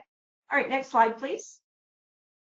So let's talk a little bit about our different models. You'll see here again, that good looking water heater in the middle. We are at a dual inverter heat pump with a backup electric heat. As we shared with you, as far as the technology goes, you'll see that everything from basically that, you'll see kind of the water heater itself has got kind of a line in it that runs horizontally. From that line up is the heat pump portion of it. It's basically a half-ton BTU HVAC system. And from that line down is a traditional electric water heater. So we have two heating elements. We have an anode rod, and then we have the heat pump technology. We have, again, the 42 dBA. We have three versions of our two models. So we have a standard version. We have a demand response version. So that's for all of our utility companies out there that are wanting you to be demand response. And then we also have demand response with leak detection. And LG makes all of its own parts and pieces. So we'll talk about that going forward. But I think it's important to point out that our leak detection device is the same one that we also offer in our dishwashers, our LG dishwashers. You'll see that all of our models are Energy Star, AHRI, that sort of thing. We're tier 3 and 4 rated. We're JA compliant and so forth. All right, next slide. So again, as I shared with you, if you want to look at that vertical line, and then we've got the horizontal line. So the horizontal line going up, you'll see that that's basically our water heater. That is the heat pump technology portion. And then down below is going to be our ceramic tank with two heating elements. We have two heating elements that are 5,000 watts, so a little bit bigger than our competition. And we have our traditional anode rod. Currently, it's made out of magnesium. And then the thing that I pointed out earlier is that we have a washable filter. You'll see that on the right-hand side of the screen, the very top portion there. You're going to slide that out and wash it. And again, just like we have in our dryer system. So we use the leak detection sensor that we use in our washing machines for our dishwashers. And then we use the dryer technology for our filter in this water heater. Next slide.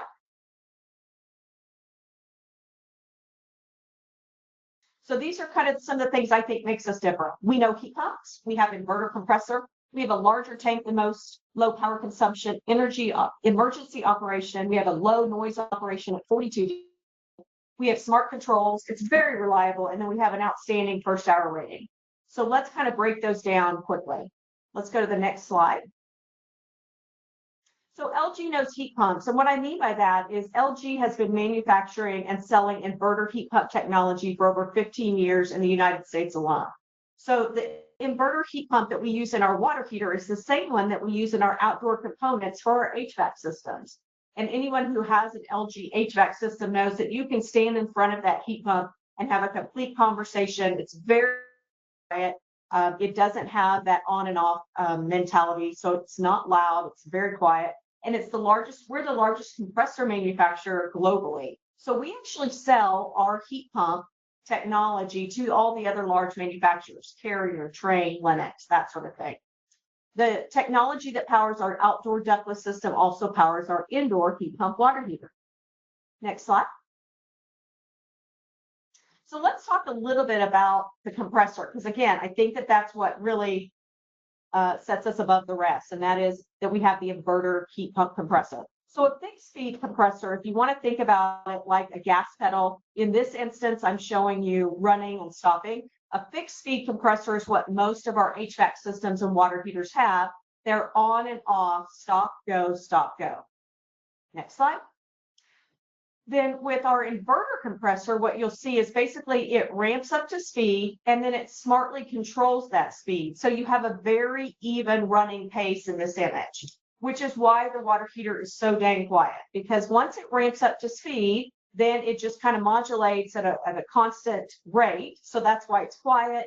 That's why it has such great energy efficiency. And that's also why it produces the first hour of 76 gallons in a 58-gallon water heater. Next slide.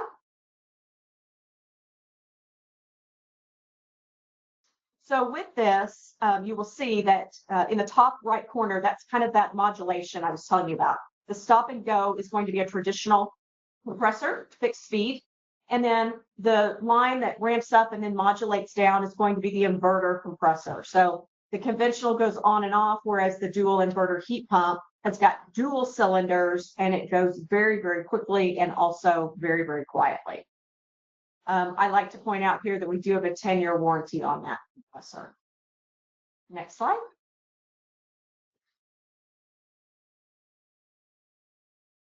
All right, so this is kind of a busy slide. It's got a lot of images. First off, on the left side, you'll see the good-looking water heaters. We have a 58-gallon and an 80-gallon, as I shared with you. You'll see in the middle there, we talk again, it's that pictorial showing the inverter compressor. We do a cutaway screen of that compressor. And on the right side, kind of in the middle, you'll see that a traditional electric water heater costs about $747 to run over the course of a year, whereas the LG inverter heat pump water heater only costs $177. So that is a decrease of about 76% in energy costs. So your $1 in electric goes a lot further with an inverter heat pump water heater. And the same with all of my competition on this call today. Your dollar goes a lot further with this technology, which is why they're incentivizing it going forward. Next slide. And again, this has got a lot of pictures on it. It's kind of busy, but I think it definitely speaks to why we have such a large first hour rating. You'll see that our dual inverter and the heater logic there. So you see those different pictures, and it kind of shows you in our 58-gallon on the right side. You see that chart there. It shows you why, because of the dual inverter heat pump, we have such a large outpouring of hot water in that first hour. So in the bottom left corner, you'll see that our 58-gallon really produces the same amount of hot water as my competitor's 65-gallon. You'll see that easily for a 5-person house. So if you normally have 4 people in your home and it's Thanksgiving and you have some extra people there, you will easily have enough hot water for all people to take a shower. If you have a 3.5 bath home, this water heater in the 58-gallon size would easily accommodate that. Next slide. This is a great time too to point out that we do have a question feature in the chat. So if you have any questions for me or for any of my other folks on this call, please don't hesitate to type it into the questions box. You'll see we have a low power demand and dehumidification. So I live in Houston, Texas. All of my mechanicals are in the attic, and this matters to me to have low power demand and dehumidification especially. So because we are an inverter compressor, that means no inrush of current. I only pull 3.1 amps of power for this water heater. So if we were to lose power, which happens to us in Houston, we have rolling blackouts when there's a high demand for electric. We also have outages if we have a hurricane and we lose power. So that can happen. With that said, we run on generator power. The fact that this water heater only pulls 3.1 amps allows me to run not only my water heater, but also my heat pump HVAC system within my home, because we pull such a low amount of electricity. So easily can run on a generator. We also note here that because it pulls heat from the air, it is a dehumidification device. So a lot of people will have these in their garage. As I mentioned, mine's in my attic, and it does definitely take the air temp down a little bit. It's not an HVAC system per se, in that it's a water heater, and it's only about a half-ton BTU water heater at that. So it's not going to take air and cool it like an HVAC system would, but it's certainly going to take the humidification out, and it's certainly going to make it much more comfortable in that room, especially in a garage, in a basement. In my case, in the attic, it takes the humidity out. The other thing I want to point out is that in emergencies, because this is a tank, it's going to hold 53 gallons of fresh water at any time. So if you do lose power, you're still going to have water. That is not the case if you have a tankless system. Next slide. So let's talk a little bit about the emergency operation, because that's kind of what we're talking about here. We have two heat sources. I shared that with you. We have two 5,000 watt heating elements. We also have the heat pump technology. They complement each other perfectly. So in that first hour rating, they're going to all be running at the same time, which is going to give you 76 gallons in that 58-gallon product. However, if one of them fails, if the heating elements fail, then the heat pump will work independently. If the heat pump fails, then the heating elements will still continue to work. So it's important to note that operation doesn't stop if one of those things fails. The other works as a backup. So that's really, really important too, as far as emergencies go. Next slide.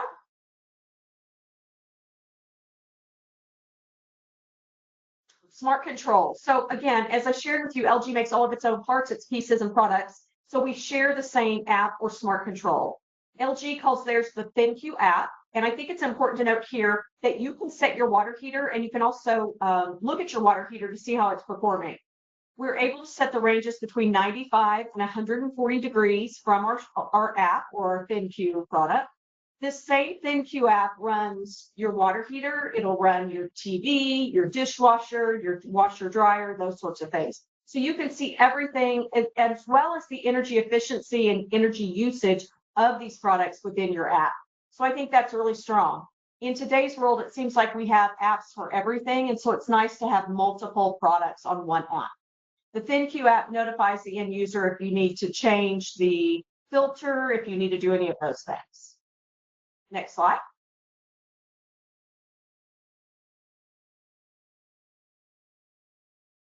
I'm actually not seeing this presentation. Anybody else? Yeah, Julia, I lost the presentation. Yeah, I'm not sure why. I'm seeing it on my screen, but I'm not sure why it stopped. Sorry.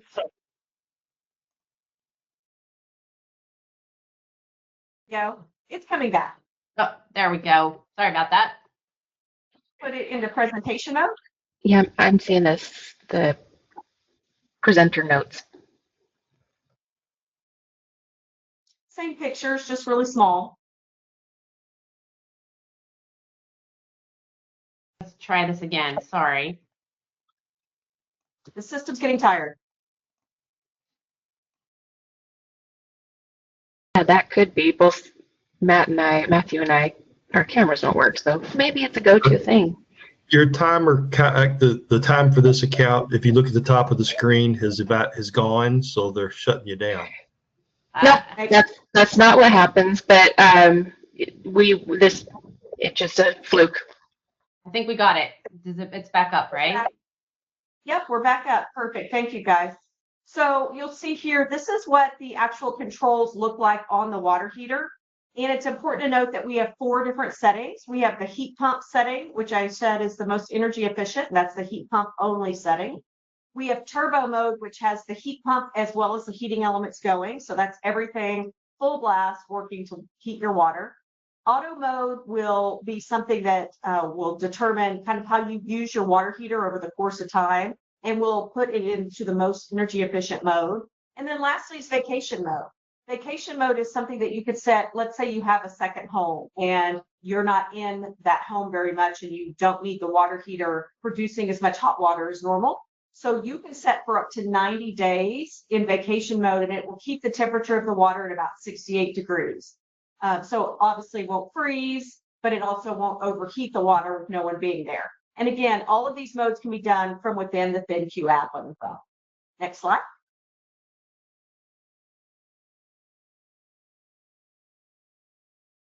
Let's talk a little bit about the durability of the product. So this is a stainless steel water inlet and outlet. You'll see that our inlet and outlets are both on the right-hand side of the unit. Our competitors are on the top, but this product has got the inlet and outlet on the right-hand side. Currently, we have an enamel-coated water tank. That may change in the future, but for today, we have an enamel-coated water tank. We have anode rod that's in it that's magnesium. It can be easily replaced with a third party once that fails. We do offer 1 year paid labor, so I think that's important to point out. If the water heater is going to fail, it's usually a technology thing that's going to happen immediately upon installation. So we do offer a 1 year labor that is paid for by LG, and we offer 10 years on the water tank, motor, and compressor. And that 10 years over the life of that water heater is a replacement warranty. So if something happens and that water heater leaks or the compressor fails or anything like that, as opposed to fixing it, we replace the water heater free of charge. After that first year, however, it does not include labor. So we don't ask you to work on that system. I'd like to point out that we've been selling this product for over 8 years in Europe, and we have less than a 1% failure rate. Next slide. So this is just going to show you a cutaway. The LG inverter heat pump water heater on the left and a traditional electric water heater on the right. Very, very similar installations. Obviously, because it's inverter heat pump, you will need to run a condensate line, and all of us have shared that information with you. So that shouldn't be a surprise at this point. But you will see again that all of my installation features are going to be on the right-hand side of the unit. You either love that about it or you hate it. A lot of people, what I'm seeing installing this product is going to be, they're going to actually put this into a utility room with a stackable washer and dryer. Okay, so that's kind of the way a lot of people are installing this now. All right, next slide.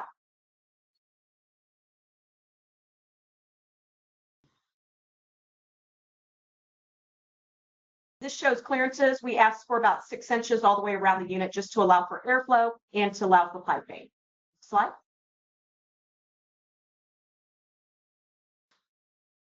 I'd like to show you my ducting options. I will say, however, you can buy ducting directly from us. We do have this duct cap here that you see, but about 90% of installations we're seeing do not need ducting. Most of them are being done in attics, utility rooms, or garages, and don't really need ducting. Next slide. But let us know, and we can certainly walk you through that.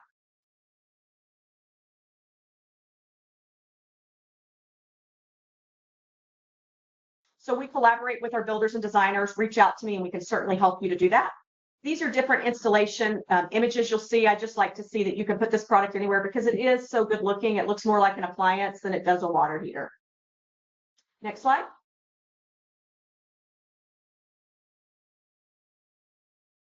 And I can share this with you after the fact. I believe we're going to be sharing these, but that QR code takes you directly to our brochure. And then last slide, please. I just want to share with you, one more slide. Let's go one more. I want to share with you this slide, which is that, back one, please. There we go. I just want to share with you that we do have amazing pro plumber and pro dealer programs where you get points for every purchase that's made. You get dealer trips for all the installations. We do offer a spiff program for all of our installations directly from the manufacturer. That's us, which would be amazing to be stacked along with the spiffs that we talked about at the beginning of the program when you put this product in. So you can stack the manufacturer spiffs on top of the utility spiffs. So that's a strong program. We also offer discounted financing and that sort of thing. So reach out to me afterwards and we can certainly talk about the different programs that we offer. That's all from LG. So I appreciate your consideration. Thank you.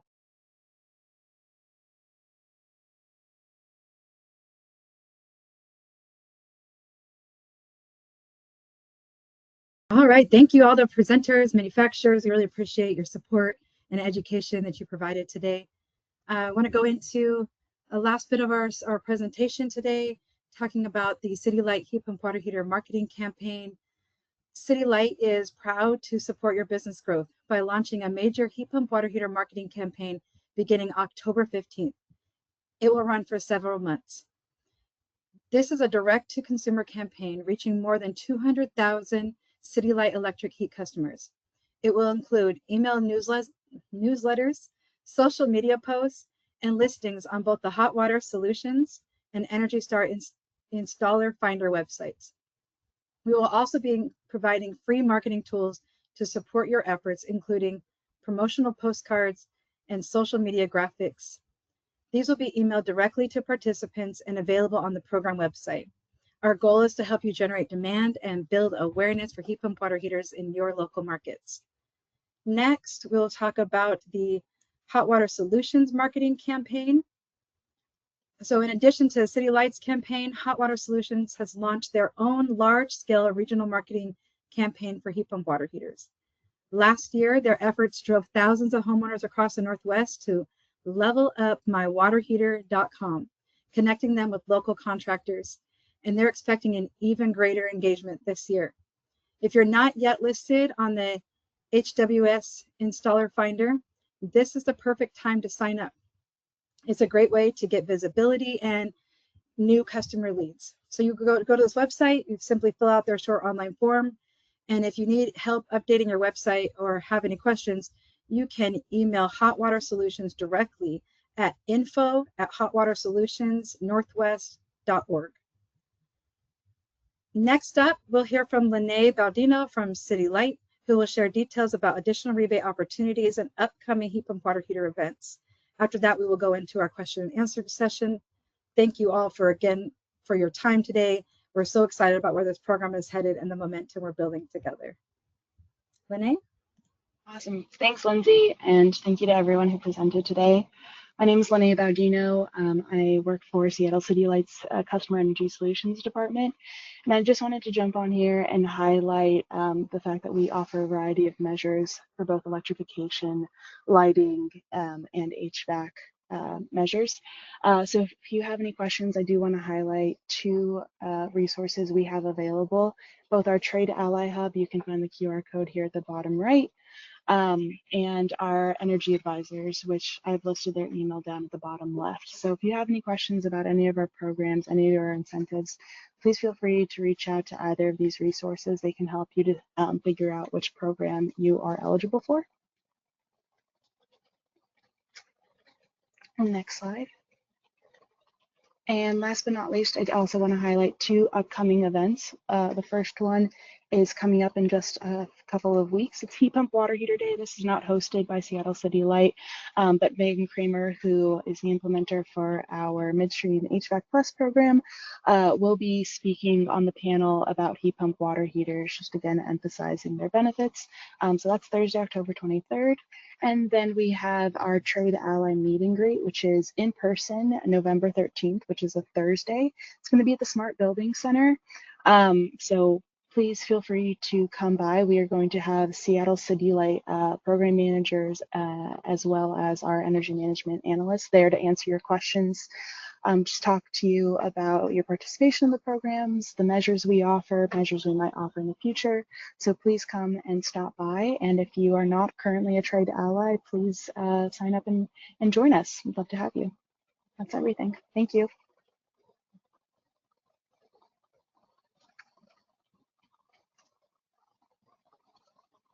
Thank you. And now we will jump into our question and answer session led by Megan Kramer.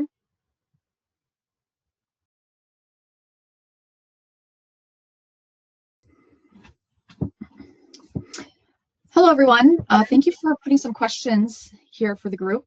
We'll start off, I believe, Jennifer, your question is for Greg Holiday with Bradford White. The question is, could we set up a central dashboard in app to see all properties for the heat pump units? Is that accurate, Jennifer? If you're still on? Okay, great.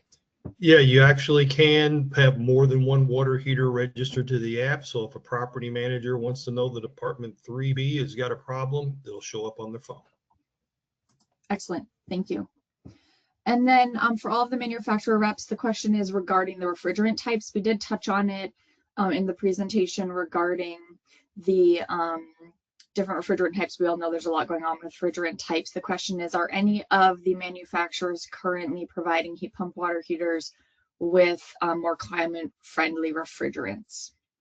So if anybody would like to jump in and answer that question.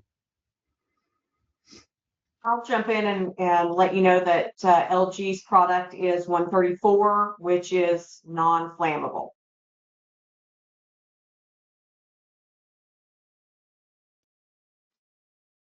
Yeah, we also use the ZL Smith. We use 134 for our standard heat pumps. We're coming out with a CO2 heat pump, a split heat pump system later this year. So that's probably got to be the most climate friendly, but it's going to be split heat pump unit only. And to add for Navien, ours is also 134A, which kind of the standard with heat pump water heaters right now. The other thing I want to expand though, and to add to that is these heat pump water heaters, they'll use a very small amount of that refrigerant. You know, later on that might change when codes change, standards change. Navien specifically, we're about 28 ounces. I think everybody here is going to be within a couple ounces of that number. Kevin, did you want to chime in? Yeah, I was just going to mention that we are the same at 134A for now. But yeah, as code changes, you'll see updates down the line. And Greg, you came off mute as well.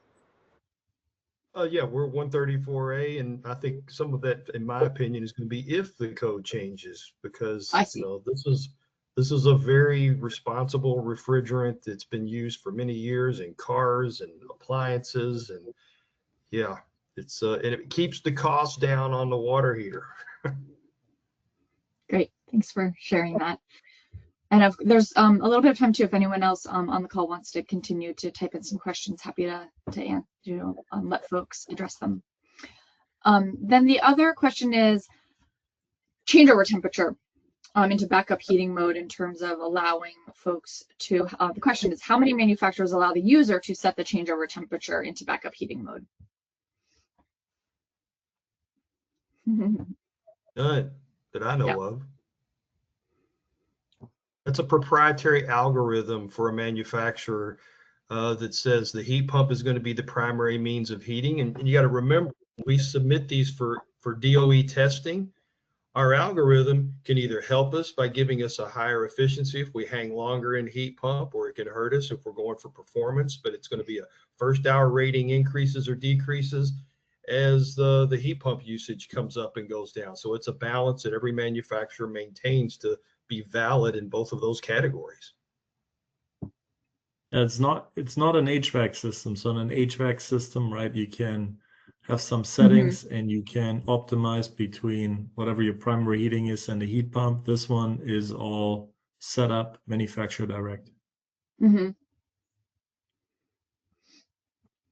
anyone else want to chime in on that? They did great. Of course, everyone's available. Everyone, we really appreciate you being here and providing your contact information. I'm sure you all would be open to getting questions offline after the presentation, so we really appreciate that. So if anyone else would like to ask anything, please put it in as well. We have a couple program questions we'd like to answer, so there are a few more minutes. If anyone comes up with anything, please feel free to type it in. But I will ask Lindsay to hop on for 1 second and just address a few other program-related questions as well. One is the question regarding ADUs. The question is, are ADUs only new construction, I believe is the basis of this question. Yeah, thank you for that question. ADUs are not only available for new construction, but also available for existing retrofit applications. So these must adhere to the City of Seattle's ADU requirement to qualify, to Seattle City Light ADU requirement to qualify for the second unit.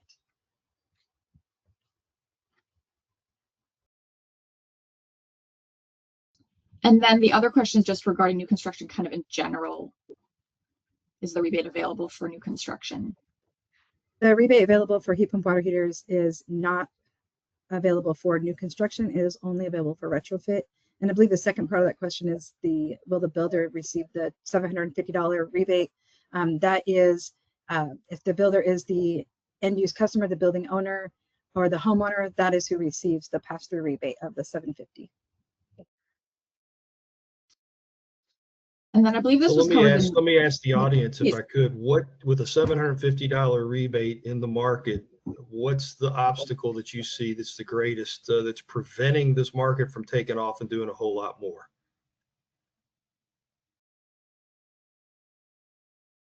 What problems can we resolve?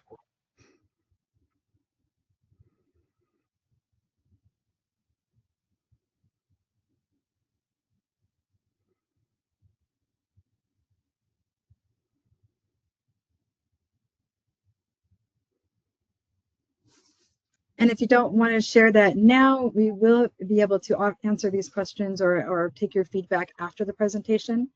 So Greg Holliday's question is valid. Please do let us know how we can make this program better. How does the rebate affect your business? Does it help you? What could be, what could be better for you if there's anything out there? Let us know. We will be emailing this slide deck out, as well as there's a recording that will be available on the Seattle City Light website. Was that it for the questions, Megan? So Lindsay, I think one thing that I wanted to say, and I think this is where Greg was coming in, like I think all the manufacturers, we understand that this is new technology. This is a new business that may be different from what you're currently doing. You have a panel of industry experts, like everybody here is doing this across the country. This entire panel sees each other multiple times a month, and we're all interested in getting this market to move forward. So we get a lot of questions on how do I change my business around it? What do I have to do to make this successful with my customers? So we invite you to reach out to the manufacturers you want to work with. We have a lot of support. We can share with you the best business practices. We've seen things work and not work. And we rather have one more conversation to help you out to be successful than one fewer, conversations where you go on a learning curve that will take you 5 to 10 years, versus you can just jump to best in class, best in the country. And that's what we're here for you. So please reach out to us. I appreciate you. Well said.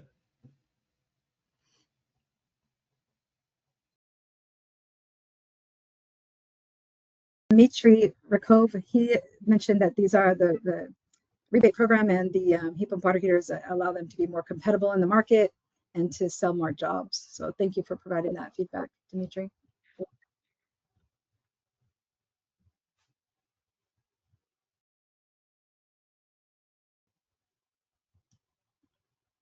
All right. Is there any more questions, Megan?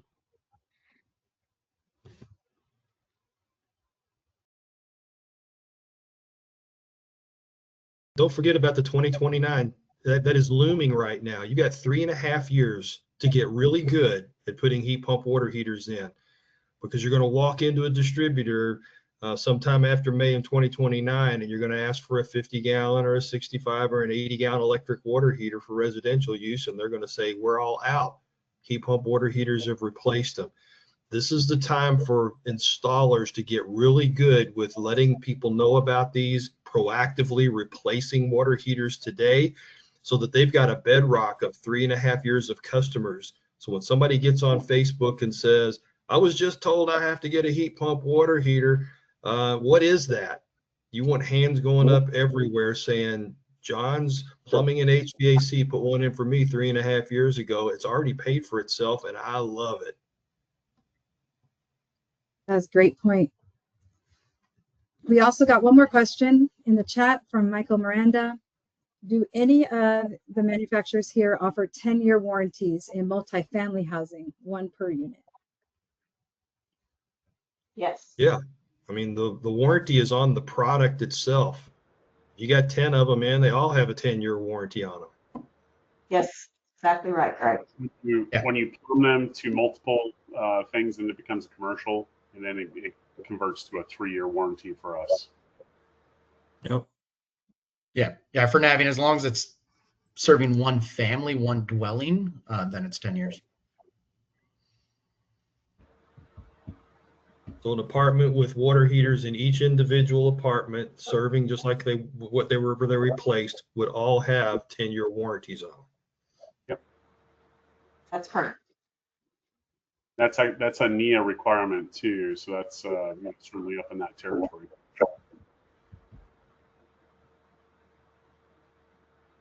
Well, thank you for that. We have a few more minutes. I wanted to give some more time. If there's any more questions, please put them in the question box or in the chat. We'll stay on for a couple more minutes. And I apologize. Michael Miranda was not Michelle Miranda. I apologize, Michael. And Julia, you had a question? Nope, I think that was Renee. Oh, Renee, what was that? Did you have a question?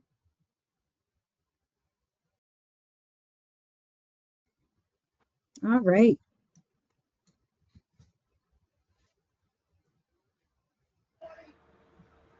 Okay. Okay. Dmitry Rakov, you asked, where can I get a recording of this meeting?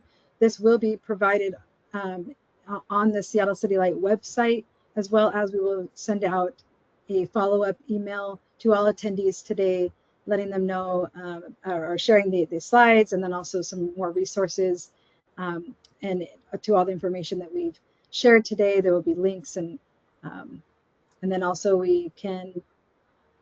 You'll also be we'll also let you know when this is added to the Seattle City Light website as well. Or I should say, be on the lookout for the Seattle City Light website for it to be on there.